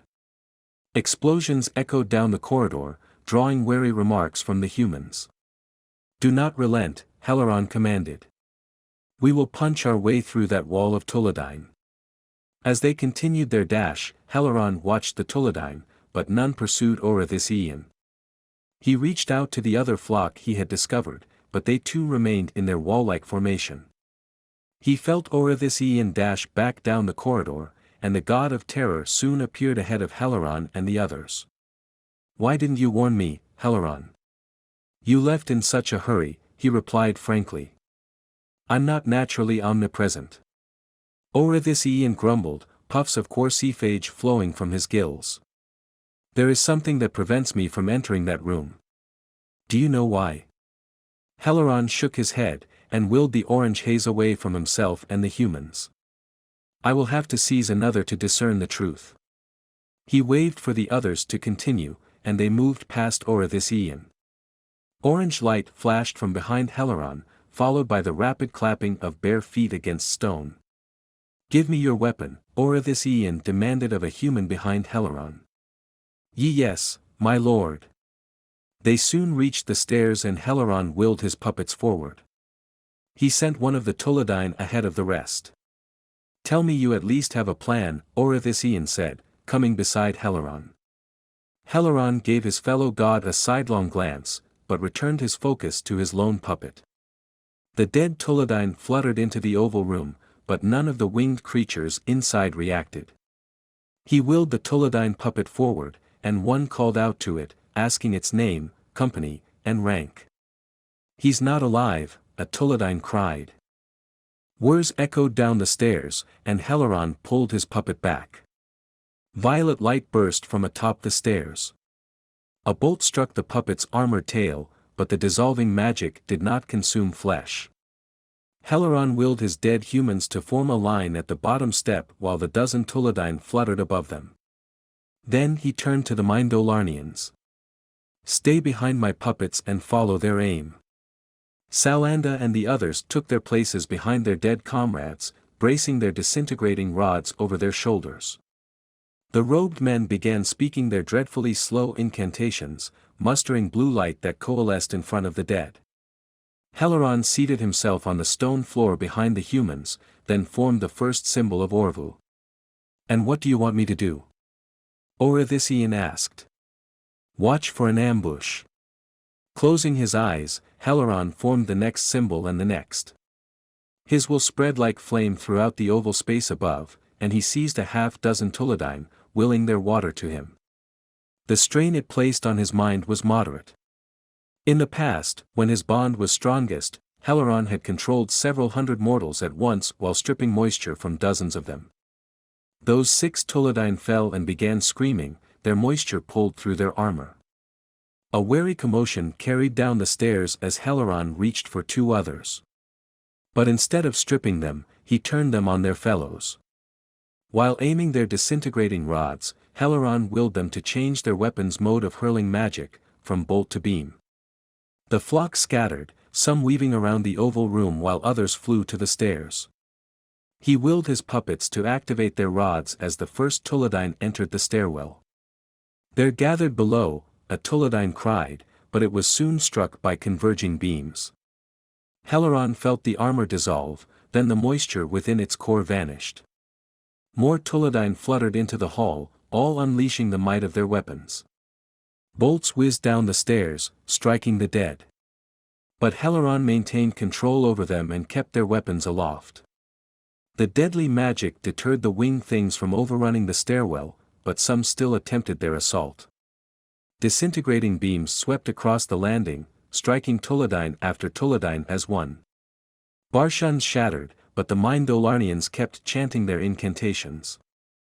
As the 6 Tuladine were desiccated, one of Heleron's human puppets was consumed completely, her rod dropping to the stone floor with a clatter. 8-1, he thought. At this rate they'll still overpower us with half their forces. Then there were the Tuladine at the other stairwells. If they were at one, surely they would be at the other 2. Too many. If only I could get into the roost. Heleron seized 6 others, but turned them on the other Tuladine. He willed 5 to change their weapons while commanding one to come to him. The lone Tuladine wove around beams and bolts of magic, and then down the stairs. "It's going to break the line," cried a human, and Heleron felt the man redirect his rod at the approaching Tuladine. "Stop!" Heleron shouted, opening his eyes, but the disintegrating magic struck his captive's wing. The blast knocked the creature off balance, and Heleron struggled to regain control. The Tuladine collided with the Barshun protecting the puppets, and Heleron willed it into the air. "I need that one alive." "Forgive me, my lord," the human cried. Heleron ignored him and opened the Tuladine's eyes. He willed the Tuladine to touch its helmet, and the armor liquefied along the winged creature's trunk. With the Tuladine's eyes revealed, Heleron pierced its mind. He sifted through memories while demanding, "What bars us from the roost?"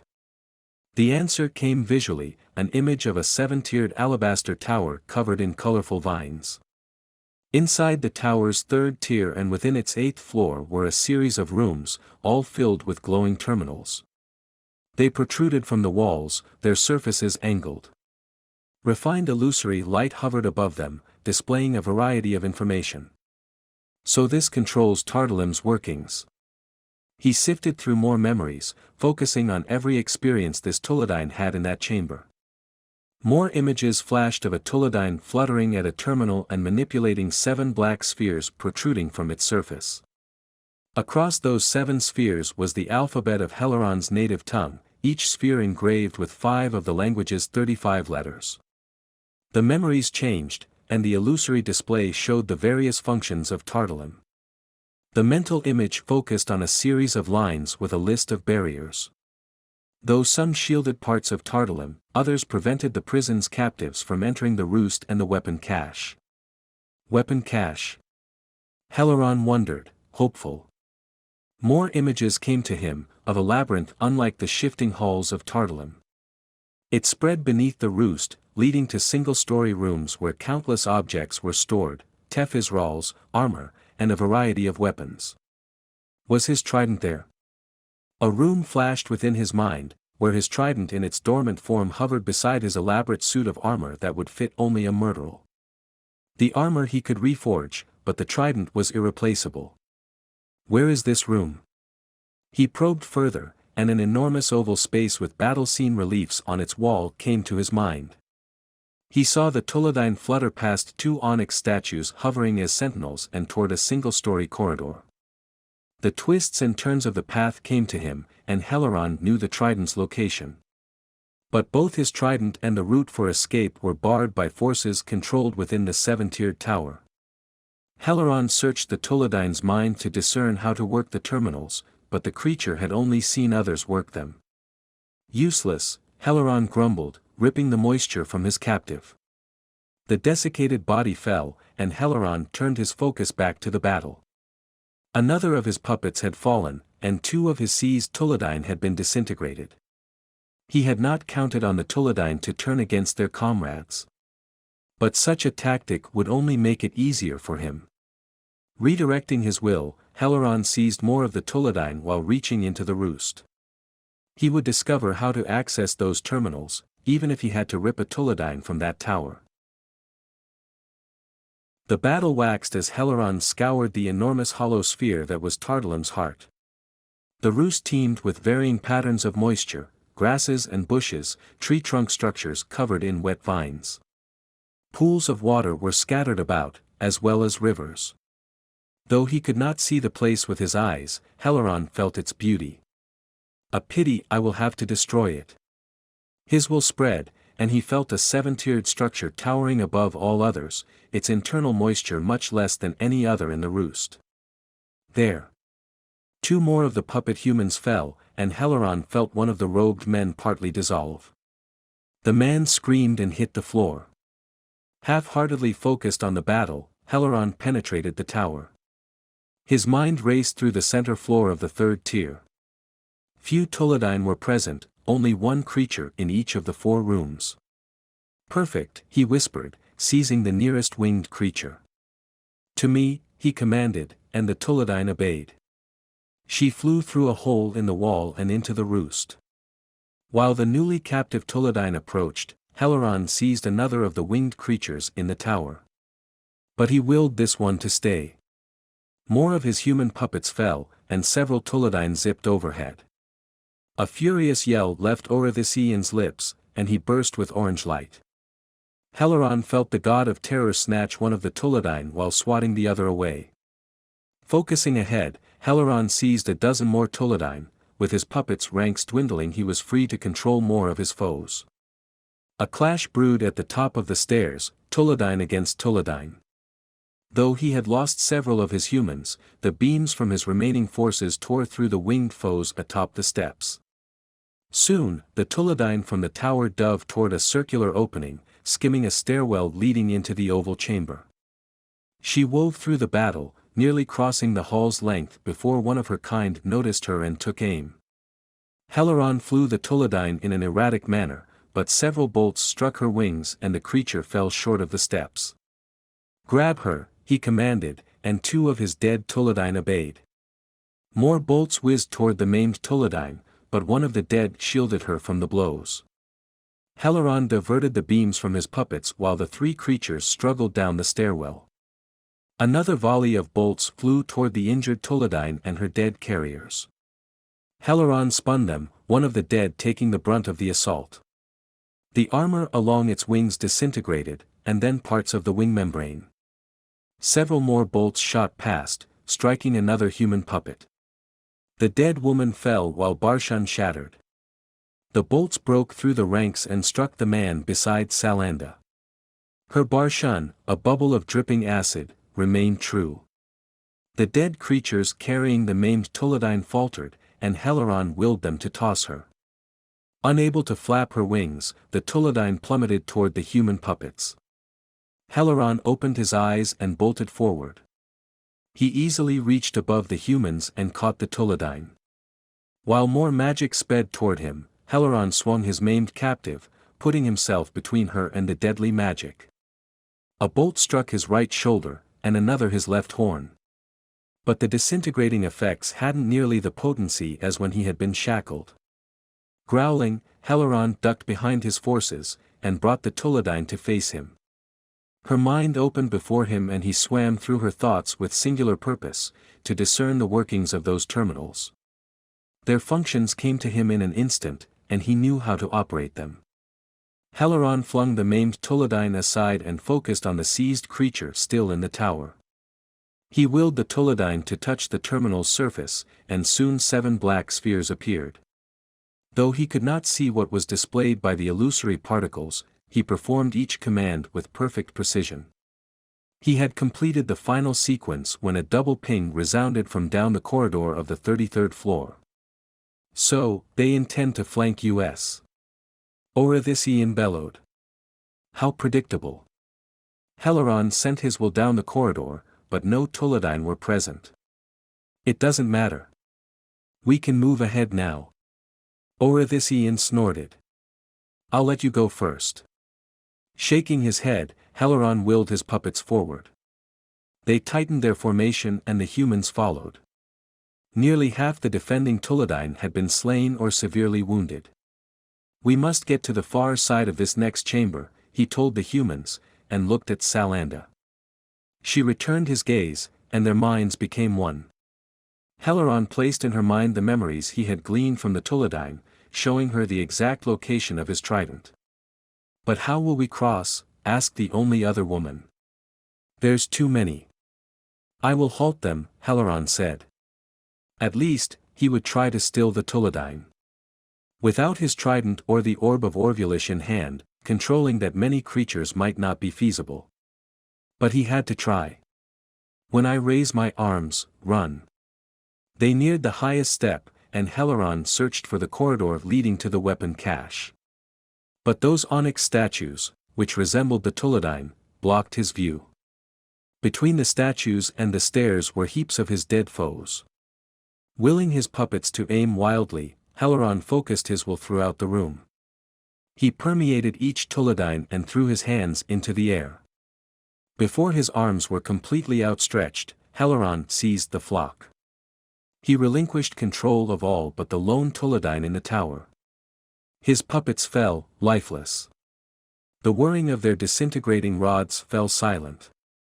Clanking armor and heavy footfalls carried throughout the room but were soon drowned by the clatter of plummeting Tuladine striking the stone floor.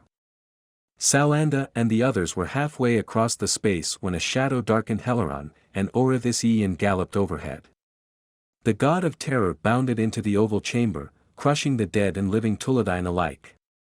His maddening haze fell throughout the room, narrowly missing Salanda and the others. "You should open their helms," Orvulish bellowed. "I want them to feel terror." Heleron's grasp on the flock wavered, and several regained control of themselves. They fluttered into the air and turned on Orvulish, completely ignoring the Mindolarnians. Disintegrating bolts struck the black flesh but hardly penetrated it.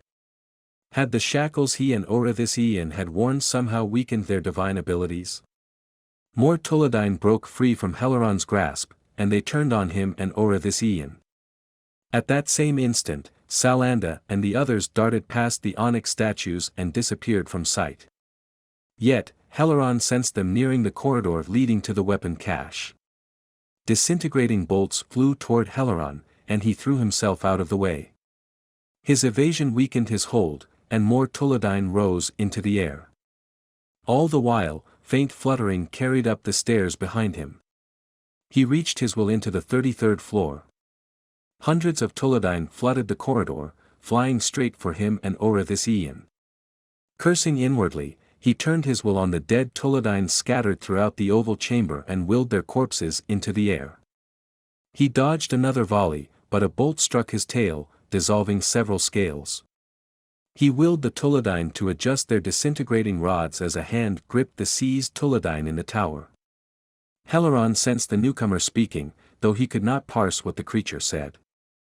He felt the newcomer reach for the terminal beside the one he had used through his puppet. The way this new Tuladine moved was familiar. No.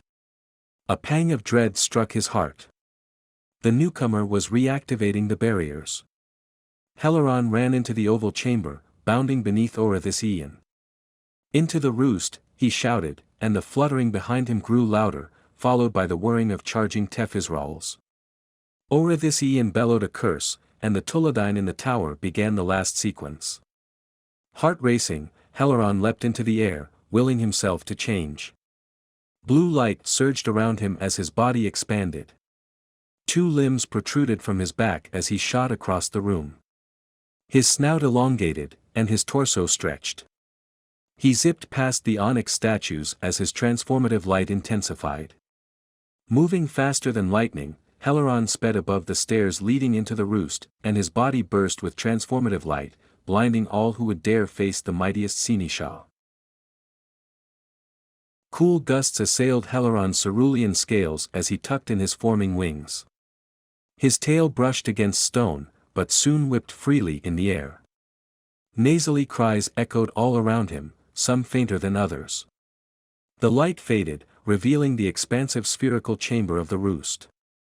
It was exactly as he had seen during his probing of the various Toledine.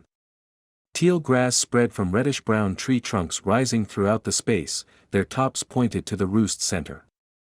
Pale gray streaks zipped from the natural structures, some accented with violet light. Hurled by the momentum of his transformation, Heleron, now in his natural and majestic form, sped toward the very heart of Tardalim.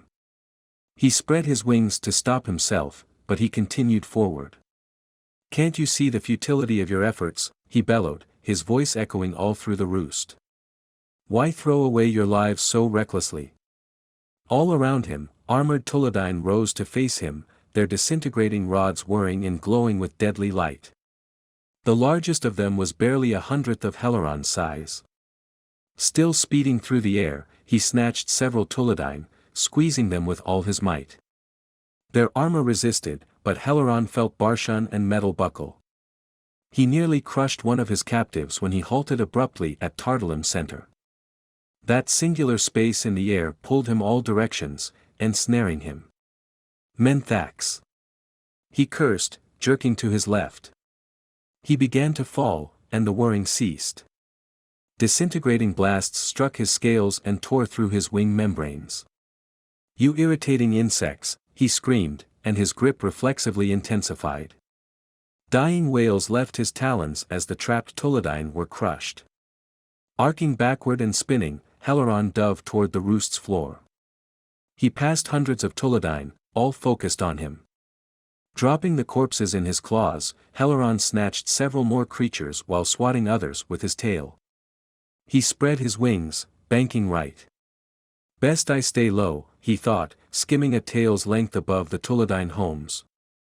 Barshun and metal cracked in his claws, and he soon dropped the lifeless creatures. Steadying his flight, Heleron spread his will throughout the roost. A continual flow of Toledine raced to surround him. They numbered in the thousands. He searched below him, sensing Salanda. Only a handful of Toledine were pursuing her and her comrades. Hopefully she will succeed. She had to succeed. Until then, he would need to draw as many Toledine to him as possible.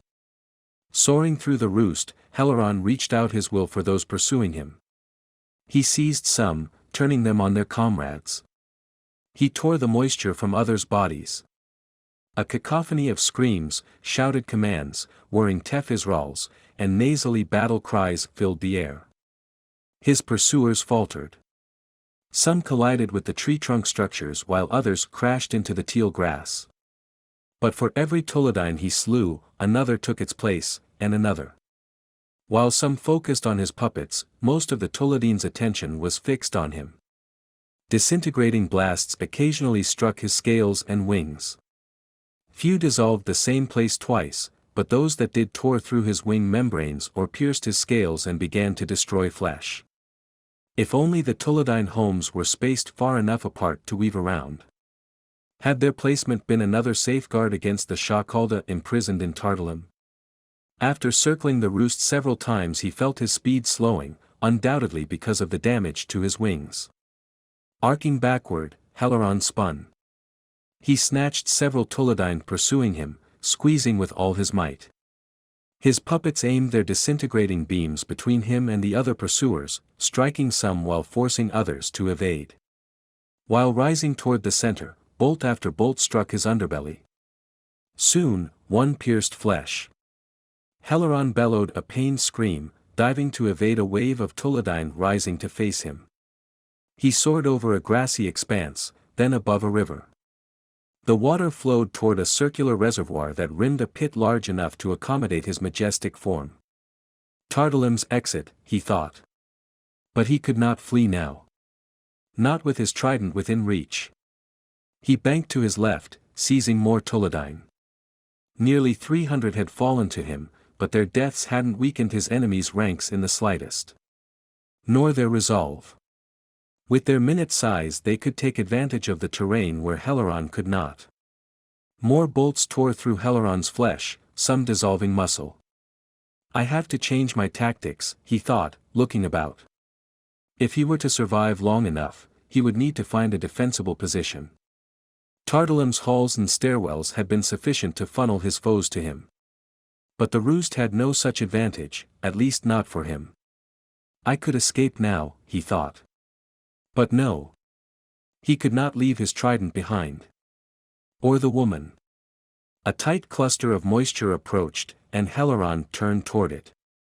Buzzing wings heralded several dozen Tuladine carrying 3 woven strands of glistening metal similar to those around his neck when he awoke in the cage, though these were much thicker and longer. Heleron started, banking away. You will not shackle me again. Twirling to evade more blasts and bolts, Heleron flew through a cluster of Tuladine. He collided with several, repulsing them while swatting others with his tail. The horde of Tuladine with the enormous shackled drew closer, and Heleron struggled to fly faster. He arced backward again, flying near Tardalim's heart. Perhaps I can catch them in. The vine-covered tower protruded from what seemed to be the circular ceiling. He immediately recalled its small rooms and tight hallways. Perfect. Willing his puppets to follow, Heleron spun and soared straight for the tower now rising in front of him. He beat his wings with all his might, rising to a height equal with the structure's 7th tier. He focused on a balcony at its highest floor. Once he was close enough, he would resume his divine. Beams struck his tail, dissolving muscles and sinew. But the magic stopped short of consuming bone. Jolting, Heleron faltered. Enraged, he gauged the distance between him and the tower. Too far. More bolts assailed his wings, and he began to fall. Heleron redirected his gaze above the tower and willed himself to change. Brilliant blue light surged around him, and he shot through the air. His torn wings shrank while his body compressed. Soon, the wings became stubs that vanished into his scaled back.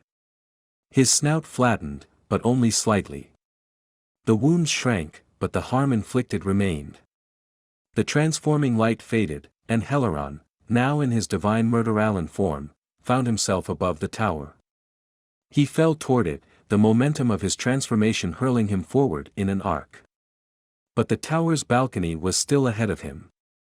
Focused on the balustrade, Heleron threw his arms forward, but only one claw caught it. He grabbed a baluster and struggled to pull himself up and onto the balcony. Behind him, the whirs of Tef-Israel's echoed while nasally cries left the lips of Tuladine fluttering from the tower. Landing on the balcony, he steadied himself and seized the 4 creatures ahead of him, then stumbled past them. He used them as shields while staggering into a 2-story room lined with more of Tardalim's terminals, with a stone table at its center. Above the table was the living diagram of Tardalim. Before his other puppets reached the tower, disintegrating blasts flew past them. Heleron threw himself sideways as his newly seized foes were struck. Violet beams bounced off the walls but were soon negated. Cover that opening, he commanded. His remaining puppets obeyed, forming a fluttering wall. Pushing himself to his feet, Heleron looked around the room. No other Tuladine were present. Through his divine gift he felt others moving about the tower beneath him. Were they attempting to reach him? He shot a glance to the far end of the space. An alcove adjoined the room, with an ornately carved doorway at its far end. The lift. Through probed memory he recalled the small circular chamber beyond that door. It led to other floors in the tower, and the Tuladine could lower the lift chamber so they could fly through the shaft. Several of his puppets were disintegrated, and violet bolts shot into the room. One bounced off the white stone floor while another struck the stone table. Two fronts would be easier to maintain than flying about. He brushed a claw along his wounds. They had yet to heal. Another puppet fell, and Heleron reached for his foes outside. He seized several Tuladine and turned them on their fellows. He willed several inside while the others reinforced the living wall leading to the balcony. Once both places were secured, Heleron stumbled toward the stone table and grabbed its edges. Now to prop this. Despite his efforts, the table did not move. Its moisture was joined to the floor, immutable. I suppose I'll have to shelter under there. He formed the first symbol of Orvu as he nestled under the tabletop. His will expanded, and he seized more Tuladine outside. Their forces had converged on the tower, thousands of Tuladine attacking Heleron's puppets. You will not have me, he thought, finishing the final symbol of Orvu. His mind became aflame, and he seized more Tuladine, forcing them to expose their faces and kill each other. More of his shielding puppets fell, but Heleron replenished their ranks while bolstering his forces inside the room. While the battle raged, Heleron focused elsewhere. Orithisian had since fallen, his stilled body lying in the oval chamber where Heleron had left him. A half-dozen Tuladine were gathered around him, each struggling to hold several tight clusters of moisture. They're shackling him. He felt no pity for his fellow god. But the Mindolarnians were another matter. Heleron searched for Salanda and found her and another robed Mindolarnian peering around a bend, disintegrating rods aimed at 3 Tuladine. From what he sensed, their thumbs were pressed against the weapon's triggers. Salanda's pursuers fluttered about, undoubtedly evading her and her allies' efforts. The man beside Salanda staggered, and Heleron felt large parts of his moisture vanish. The 3 Tuladine advanced, and Heleron reached for them. A strain crept into his mind, but the winged things stilled. He willed them to reveal their faces and pressed the twisted tips of their rods to their now exposed faces. Before Heleron felt their deaths, Salanda darted down the hallway. She is perceptive, he thought, grinning. No, he did not want to lose her. Moisture within the adjoining alcove shifted, and Heleron turned his focus toward the lift. Its door had compressed within the frame, but where there should have been a chamber was a shaft.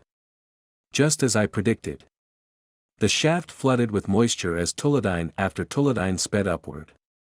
Heleron readied his puppets guarding the lift, unleashing their steady beams as the first Tuladine neared. The foolish creature soared through the beam and into the room, its armor partly dissolved.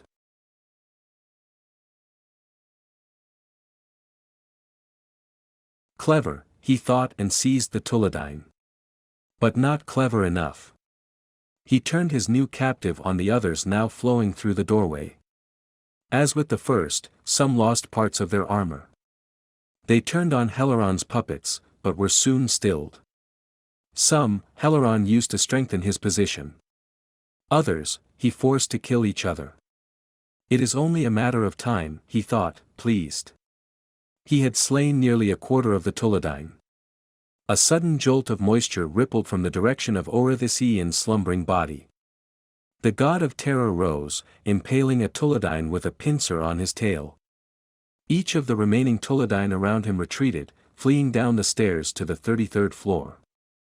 Heleron sensed moisture shift abruptly within Orithisian's throat, a bellow or a cry, then the god of terror darted after his jailers.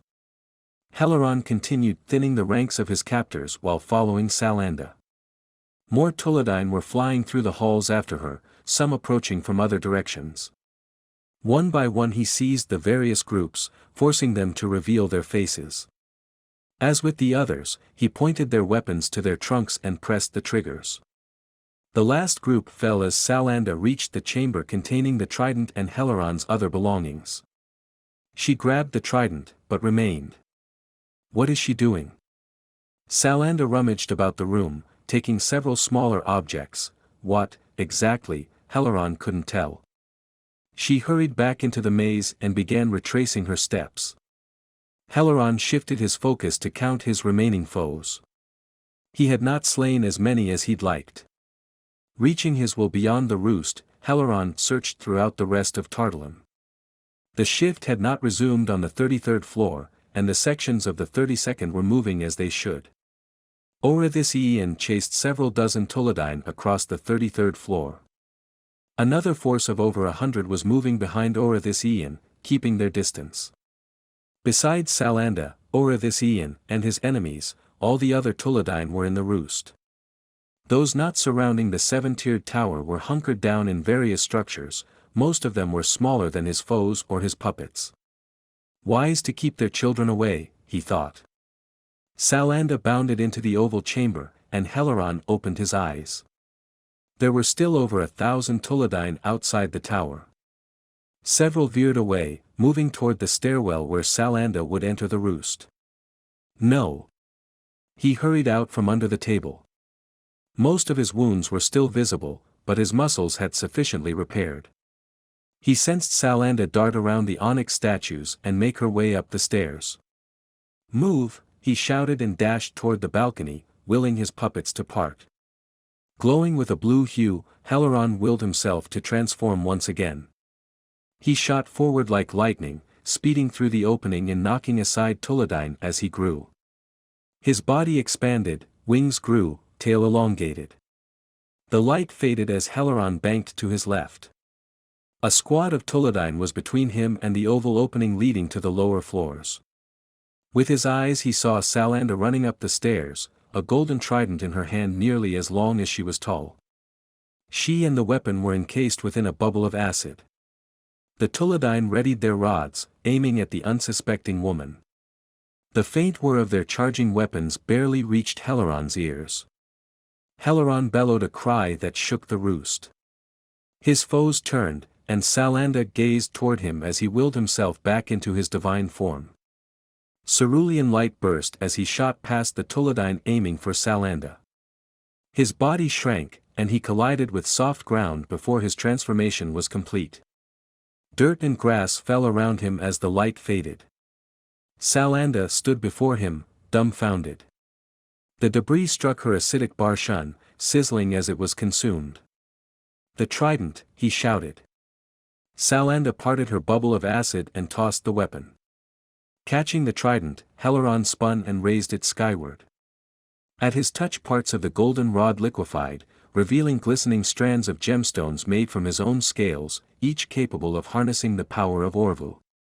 The center prong elongated, revealing a translucent blue gemstone, made from Heleron's scales, that became aflame with cerulean light. Once the Orb of Orvulish had rested in the gem's place, amplifying the trident's power tenfold. The whirring above them ceased, and Heleron pointed his trident to the disintegrating bolts now racing toward him. Highly condensed streams of water shot from the three prongs, striking the speeding bolts. His foe's magic dissolved much of the water, but the trident's continual flows dissipated the bolts. In fact, to those Tuladine it would appear that Heleron's power had consumed theirs. "Now you face the color of life," he shouted, seizing his trident with both hands and thrusting the prongs to the ground. That squad of Tuladine plummeted to the ground, water gushing through their armor. Nasally cries filled the air but were soon drowned out by the beating of thousands of wings. His foe's moisture swirled through the air, streaming toward the trident. Heleron raised his weapon, and the approaching water struck the center prong. The various streams were soon absorbed by the faceted gemstone atop the trident. "Stay behind me," he said to Salanda, and he felt her move closer to him. "Shall I shield you with my barshun?" Heleron grinned. "I doubt it would hold. Besides, these insolent insects will be dead shortly." A thunderous wave of whirs accompanied the flapping wings, and the nearly 1,000 Tuladine rose above the nearby structures. Focusing his will through the trident, Heleron swept the weapon to his left. Nearly all the Tuladine were yanked out of the air. Some crashed into buildings, others hit the teal grass. Heleron seized those still aloft with his will, then jerked his trident backward. Moisture ripped from the fluttering Tuladine, their desiccated corpses soon plummeting to the ground. Much of the flock recovered, and Heleron seized dozens of them. He stripped them of their moisture as he had the others. The more water his trident absorbed, the brighter it glowed. Salanda murmured in awe as Heleron slew Tolodine after Tolodine. His foes attempted to strike him with their disintegrating rods, but Heleron diverted their attacks. Hundreds had fallen to him when the first of his captors came within weapon's reach. Heleron swung the trident toward the Tolodine and tightened his grip. The pressure unleashed the trident's true power.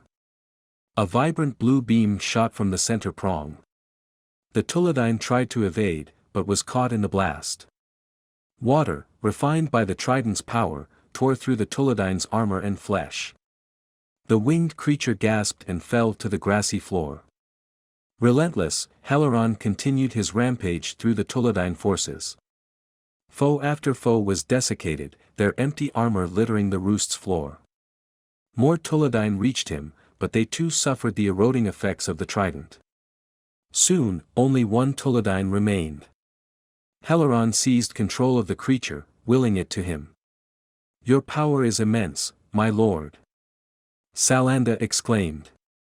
Heleron glanced at her, grinning. "Come, we must make our escape." Utter silence hung over the roost as Heleron led Salanda and the puppet toward the pit that led to Tardalim's exit. As they ran, she mustered acidic auras to shield each of them. When they reached the circular reservoir, Heleron parted the water. He had learned from probing the Tolodine that it was beyond frigid, and Salanda would only suffer if she touched it. They hurried down the circular path that rimmed the pit, and soon came to a 4-story chamber housing Tardalim's exit. As with the other halls, it was as wide as it was tall and lined with ornate pillars. At the far end, a wide but shallow staircase led to a raised semicircular space. "This is just like the entrance," Salanda said, marveling at the exit chamber. "A doorway must be atop that dais." Heleron nodded and willed the Tolodine forward. Together, they crossed the room and ascended the steps. Part of the semicircular floor was sunken, with glowing symbols engraved on its surface, a phrase in the one true tongue that recited Tardalim's purpose and a warning if any of its prisoners escaped. "We will bring a doom upon this world," he thought, willing the Tolodine to open the doorway, the likes of which it has never seen.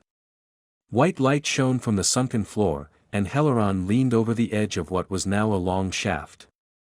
Much of it looked like glass, with a stone pathway spiraling from top to bottom. Salanda hurried past Heleron and into the pit. Though she was running on solid ground, it looked as if she were falling forward. Wing beats carried into the chamber, and Heleron spun, readying his trident. Several squads of Tolodine approached, their weapons gleaming with disintegrating light. Into the shaft, Heleron commanded his puppet and channeled his will through his trident. Beams and bolts flew toward him as he seized control. He began ripping the moisture from each of the Tolodine while their magic collided with his aura. The acidic Barshun rippled, but remained true. He willed the Tolodine to drop their weapons as streams of water bubbled from their armor. Their moisture soon gathered between them and Heleron, swirling in an ever-growing sphere. "You should have stayed away," Heleron said, chuckling. "But perhaps that would have only delayed the inevitable." He relinquished his hold on their vocal cords, and high-pitched wails reverberated throughout the chamber. Smiling, Heleron lowered his trident and strode into Tardalim's exit. He soon felt the shaft's pull and the reorientation of down. Salanda and the puppet were partway down the shaft, hurrying along what Heleron would have considered the ceiling. Heleron quickened his pace as the screams faded. He flung the Tolodine's collective moisture in all directions, and droplets sprayed into the shaft. Tardalim's cavernous resting place soon appeared beyond the shaft's glassy walls. Covered in brilliant Barshun, the white sphere was suspended away from the rocky walls. Occasional bursts of blue light surged along Tardalim's outer layer, then bolted like lightning toward the jagged rocks. Quite ingenious. He soon caught up to Salanda, and the view of the expansive cavern vanished within solid rock. A wall, identical to the sunken floor of the exit chamber, stood only a few steps away. Its spiraling symbols had the appearance of simple etchings. "We've done it, my lord," she said. Heleron nodded and willed the Tuladine to open Tardalim's final threshold. The spiraling symbols glowed with myriad colors that soon turned to brilliant white. Each section between the symbols separated from one another, and then the stone receded into the circular frame. Together, Heleron and Salanda darted past the Tuladine. Frigid air pierced Heleron's scales as he and the woman stepped onto a charcoal dais lying at the heart of an icy, no, a crystallized, cavern. Salanda's teeth chattered, and she shivered beside Heleron. "I will keep you warm." He focused on water within Salanda, and willed each particle within her to vibrate ever so slightly. "I can sustain you until we find a beast with suitable fur." "Thank you, my lord." "Are you not cold?" "Frigid pain is only an inconvenience," he said, and stepped off the dais. "Besides, in my original form cold never bothered me." He focused on the Tuladine still in the shaft and pulled the moisture from him. "If you like, I can blanket you with his warmed water." He soon desiccated the Tuladine, and the creature's water swirled toward his trident. It might evaporate before long, though. Salanda held her breath, but then nodded. Heleron willed the water to shield her back while vibrating each particle as he had with her internal moisture. Once Salanda was sufficiently warm, Heleron crossed the cavern. The cave branched off in 3 directions. He spread his will and sensed a slope beyond low-hanging stalactites. He waved for Salanda to follow, and she hurried to his side. "This looks nothing like those other caves," she said. "It is a completely different network," Heleron said, then explained what he had learned from the first Tuladine he probed. "So now we have to scale a mountain," she muttered, worry in her voice. Heleron chuckled. "Have you so soon forgotten who I am?" Salanda averted her gaze, and it felt to Heleron that she was holding back a smile. Heat swelled within her cheeks, but not from his efforts to warm her. How fortunate that she had survived. She will do nicely. The path narrowed, and Heleron motioned for Salanda to move ahead. She led them around another bend. "Now that we are free, what do you intend to do with yourself?" Salanda sighed and glanced over her shoulder. "I had assumed I would return to Mindolarn." She resumed looking ahead and asked, "Do you have need of me?" "This world has changed," Heleron said. "I would prefer not to enter it blindly. I don't know what else I can offer." The path narrowed further and Salanda turned sideways to proceed ahead. "You saw my life, didn't you?" Heleron studied the narrow path, but he was too large to proceed in his Murderallan form. "Yes," he said, and willed himself to change. Blue light surged around him, and he shrank as he had in his chamber. Before the transformation finished, Heleron gasped in surprise. The cold was shocking. He stumbled forward and slid through the narrow opening. Quelling his rapid breathing, Heleron followed Salanda. He willed the moisture within him to vibrate as he had with the woman, but it did little to stave off the frigid pain. The path narrowed further, but soon opened into another chamber. Salanda hurried aside, and Heleron threw himself forward, resuming his divine form. The transformative light veiled his vision, and his cerulean scales negated the stinging cold. Before the light faded, clapping echoed off the rocky walls. "Well done, Heleron. I did not have to come to your rescue." Heleron knew that voice, its deep resonance had directed the divine pantheon for a millennium. "You played your part perfectly." Salanda gasped. "The messenger of the promise." Standing before Heleron was a robed man clothed in crimson silks, the 7 emblems of divinity woven upon his clothing. Hair whiter than snow hung to his shoulders. A beard of the same coloring framed sharp features covered in wrinkles, while brilliant sapphire eyes gazed at Heleron. "But I wouldn't expect anything less from a god." "Chezrith?" Heleron asked and dropped to one knee, considering what he had gleaned from Salanda of Chezrith. Perhaps his fate had been distorted. Salanda fell to the cave's floor beside Heleron, prostrating herself. A chuckle left aged lips. "No, the being before him was not Chezareth. What she believes is true. Chezareth was hurled from this rock. Heleron started, bowing his head. Forgive me, my master. Though the master and Chezareth shared similar features when appearing as a man, the latter looked much younger. There is no need, said the master, his tone jovial. Arise. Heleron obeyed and brought his trident to rest between his scaled feet. It is good you have risen from that hell, said the master. He studied the trident. And you've retrieved your gift. Well done indeed. Unlike my other disciples, you never fail me. Yes, my master. Sauntering toward Heleron, the master continued. You are emerging into a new world, Heleron. One that has fallen from its former glory. No trace of your kingdom remains, nor any of your children. But, the master raised a finger, your glory and dominion will return tenfold. That I promise you. He paced toward Salanda, who was still prostrate. Your kingdom requires a new queen, Heleron. A mother for a new breed of Sinikisha and Myrtle. He studied Salanda, then held out a hand. I give her unto you, to do as you please. Now go. Flee this wretched wasteland and re-establish your kingdom. With that, the master vanished. Salanda looked up to Heleron, then glanced about the cavern. Where is the messenger? Messenger?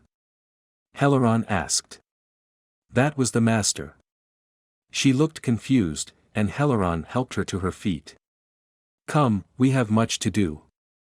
Considering his master's promise, Heleron searched the cavern. A narrow pathway opened up on the right. He ushered Salanda to his side, and they soon entered a winding tunnel with an ascending grade. The tunnel darkened in several places, but Heleron felt the moisture along its frozen walls.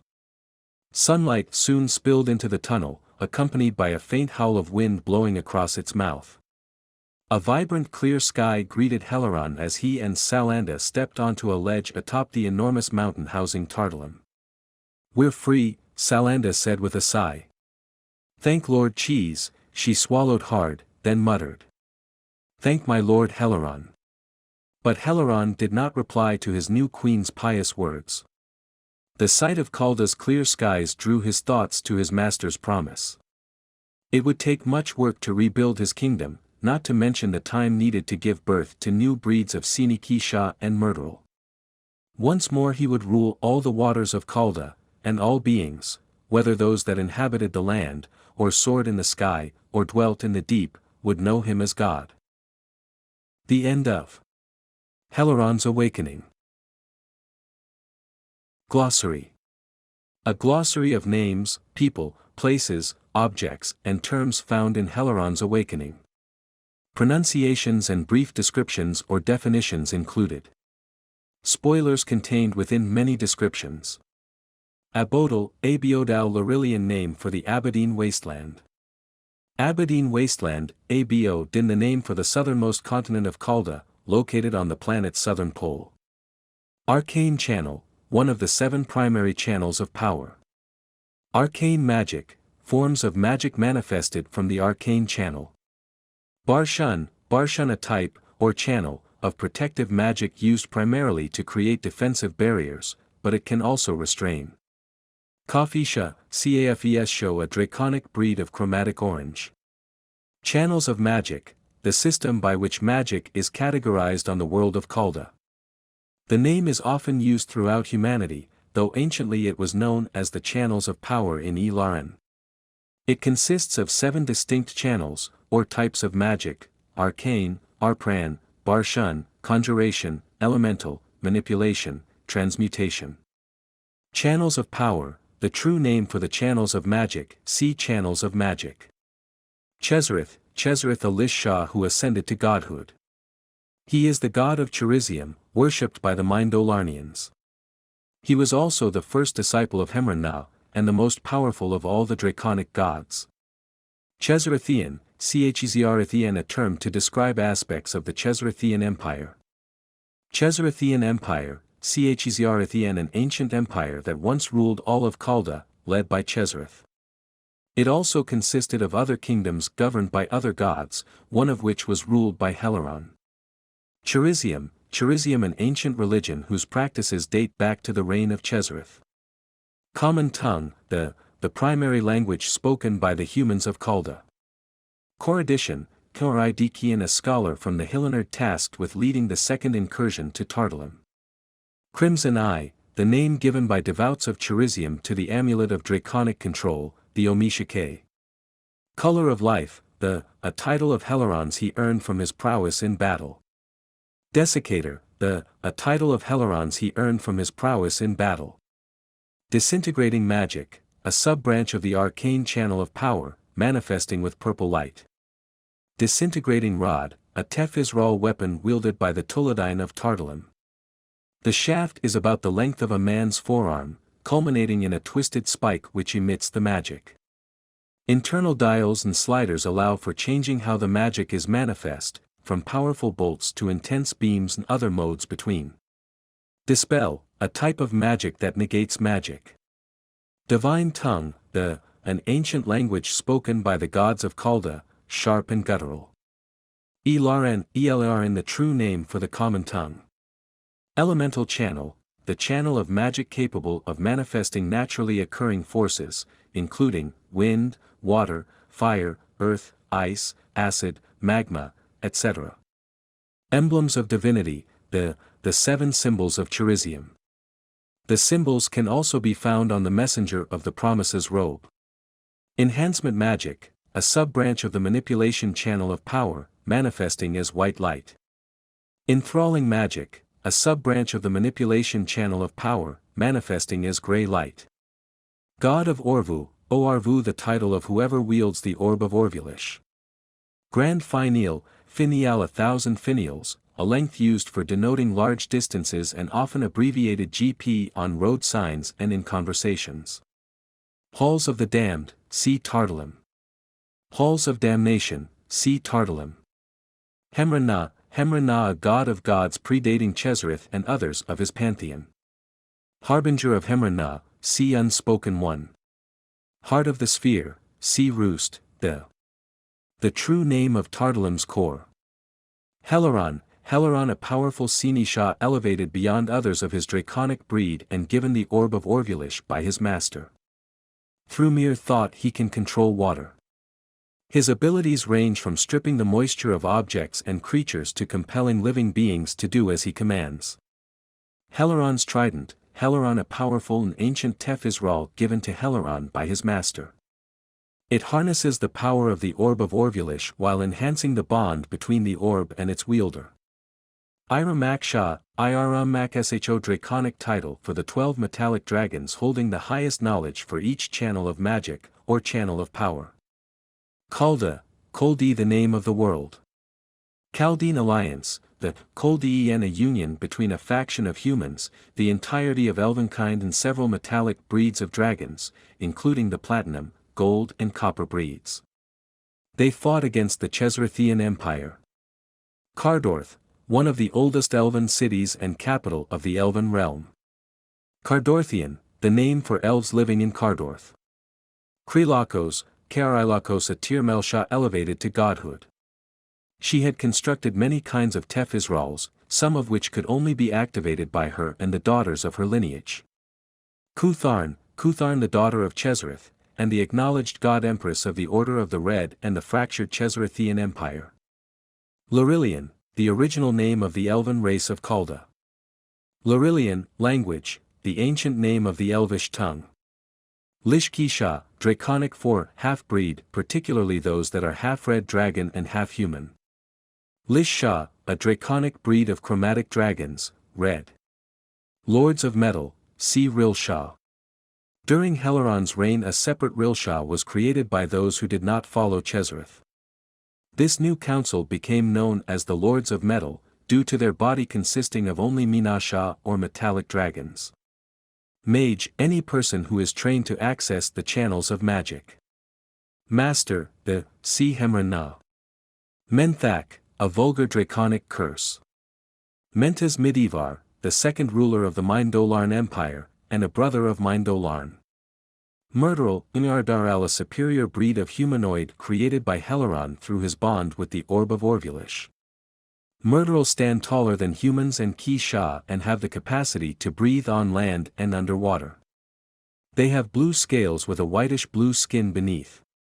The purest of their kind have tails, but many of Heleron's posterity did not. They have a wide array of ridges and horns, much like a dragon or Kisha. Murderalan, a term used to describe the Murderal race, their culture, or their nation. Murderalan tongue, the language created by Heleron and his children. Messenger of the promise, a being promised by Chezrith to minister to his posterity after his exile from Kalda. He is a manifestation of the will or the will of Chezrith. The messenger will appear wearing a red robe woven with the 7 symbols of Cherizium. Mindolarn, city, Mindu-Laran, the capital of the Mindolarn Empire located on the southern shores of the Chaldean mainland. Mindolarn Empire, Mindu-Laran, a nation on the Chaldean mainland also known as Mindolarn. Mindolarnian, a term for citizens of the Mindolarn Empire. Necromancer, a mage class specializing in the darker arts of the various channels of magic. They are capable of reanimating the dead, siphoning the life of the living, and mustering corrosive magics. Never-ending labyrinth, see Tardalim. Nullifier, an ancient Tef-Israel capable of dissolving the bonds of the elderly power. Though it appears as a simple beige rod, the Tef-Israel transforms when activated. According to Heleron, the nullifier he found in Tardalim had a design resembling both Larillian and Chezerithian object. Orithisian, Orthisian, a Kafisha who was elevated to become the god of terror. His bond with his orb of power grants him the prime Kontazran form, and gives him the ability to drive lesser beings mad. Orb of Orvulish, the Orvulish, an orb of power, its wielder can control water as far as their mental capacity allows. Whoever is bonded to the orb is called the God of Orvu. Orbs of power, the ancient spheres capable of granting divinity through immortality and other supernal gifts. Some legends cite as the orbs are the sources of the channels of power, while others claim the orbs are just a physical manifestation of the channels. Each orb also grants its wielder unique forms that then amplify the wielder's bond and grant them special powers beyond the channels of magic. Orvu, Orvu, draconic for water. Fedin, Fedean, the standard measurement for plots of land on Kalda, the equivalent of 300 square finials. Fineal, the standard length of measurement on Kalda, the equivalent of 17.5 inches or 43 centimeters. Pla Shah, a draconic breed of metallic dragon, platinum. Prisoner collar, a powerful Tef-Israel created by the Chaldean alliance to shackle their enemies. It holds the prisoner in their current form while also preventing certain magics from working on them. The collar also weakens its captives, making them more susceptible to destructive forces, whether they are physical or magical in nature. One shackled by the collar will have their mind inhibited, reducing logic and reason. The collars can only be removed by an external force. Probing, an innate ability among all the shackled, allowing them to see into the minds of other living creatures, great or small. Kontazran, a mythical creature of terror. They are rumored to have 8 limbs, 6 arms and 2 legs, and stand 3 stories when on all fours. Their tails are tipped with pincers, and their hides are incredibly thick. Orange gills line their heads that mist a substance called quercephage. Quercephage, charazephage, an orange haze emitted by a Kontazran's gills. If inhaled, it will drive one mad. Its effects are similar to Solistum. Kisha, Kusho, draconic 4, half-breed. Reanimation magic, a sub-branch of the manipulation channel of power capable of controlling dead tissue. Reorvusha, draconic for God of Orvu. See God of Orvu. Rilsha, draconic name 4, council. Anciently, the Rilsha was the ruling body of all dragonkind, with a representative from each draconic breed. After the Dragon Wars, the Rilsha consisted of 7 to 12 platinum dragons known as the Lords of Metal. Roost, the heart of Tardalim, the residence of the Tuladine. It is covered in bizarre vegetation not commonly found on Kalda, teal grass, multicolored fluorescent vines, and buildings similar to massive tree trunks. Salanda a Mindolarnian necromancer sent on the second incursion to Tardalim. Though she claims Mindolarn as the land of her nativity, her features and olive skin hint at a Sarothian heritage. Shackled, Draconic 4, Dragon. Shift, a process within Tardalim that causes its halls to change. Sinikisha, Draconic for the race fathered by Heleron, half-blue dragon and half-human. Sinisha, a draconic breed of chromatic dragons, blue. Soilnact, an ancient continent which was once in Kalda's southwestern ocean. Soroth, the capital city of the island and nation sharing that same name. One of the larger ports in the Kalashur Ocean. Symbols of Orvu, Orvu, a series of hand gestures enabling the wielder of the Orb of Orvulish a stronger connection to the source of their divinity. Tardalim, the eternal prison of damned souls, the hell of Kalda. Tardalim cages, Tardalim devices crafted by the Chaldean alliance capable of maintaining the seal of the elderly power. In many ways they act as solidifiers. Tardalim chambers, Tardalim, the various spaces adjoining the halls of Tardalim. Together with the halls they make up the squared sections of Tardalim's various floors. Tardalim's chambers vary in size, with Heleron's chamber being one of the smallest. Tardalim terminals, Tardalim, an interface allowing the Tuladine and other humanoid races the ability to access Tardalim's workings. Telekinetic magic, a sub-branch of the manipulation channel of power that manipulates physical forces. Tef Israel, any device capable of manifesting or channeling magic. Tirmelsha, a chromatic breed of dragon, green. Transmutative magic, a type, or channel, of magic that changes the composition of physical matter from one state to another. Tuladine, a winged race of beings who are mostly gray in color. About half the size of humans, Tuladine have a humanoid torso, a tail, 4 wings, which are translucent, and a face with a trunk reminiscent of a seahorse. They are some of the longest living creatures on Kalda, some living as long as 5,000 years old. Tuladine armor, form-fitting armor crafted by metallurgy that utilizes the channels of power, a technique developed by the Iridians prior to their continent's destruction. Each piece of armor has the capacity to fold its matter in on itself. Tuladine Tower, a 7-tiered structure within the roost. Unspoken One, a title for a prophesied man who has the power to wield magic without incantation. Throughout Kalda's history, no one but Chezrith could muster magic without incantation unless gifted an orb of power. Not even the most powerful of the dragons could perform such a feat. The prophecy tells of a lone man who would herald Chezritha's return, and to him would his power be given, particularly the ability to muster the Kodilish without incantation. Vabenak, an alternative dimension linked to Kalda, capable of showing one the past, the present, and the future. Visak, a draconic curse word. A more vulgar word for bastard. Visage, another name for the messenger of the promise. Will, a manifestation of the Cherizium god. The divine guidance claimed by devoutes of Cherizium. A direct communication with their god, Chezrith, by hearing his voice or receiving a visitation. Su, the draconic name for the arcane channel of power. About the authors. Dan Zangari is the creator of the Legends of Kalda fantasy universe, a work in development since the early 1990s. He received a Bachelor's of Science in Aerospace Engineering from the University of Southern California and a master's degree in Systems Management. His love for science fiction and fantasy prompted the creation of this fantasy universe. When he's not writing, he enjoys reading, watching movies, spending quality time with family and serving in his local church congregation. Robert Zangari is the co-author of the various books which belong to the Legends of Kalda universe. He studied biomedical engineering at the University of Utah, however, his love for stories and storytelling took him down a different career path. When he's not writing, he enjoys spending time with his wife and daughters, playing video games, practicing martial arts and immersing himself in a good story. Other titles by Dan Zangari and Robert Zangari.